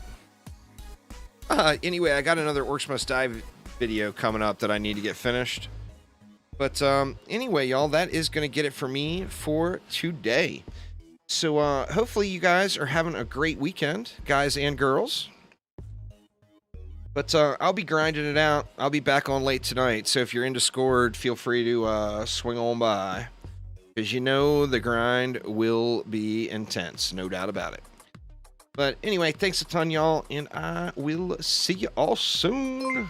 Take it easy. Thanks for subscribing, Shadow Tree.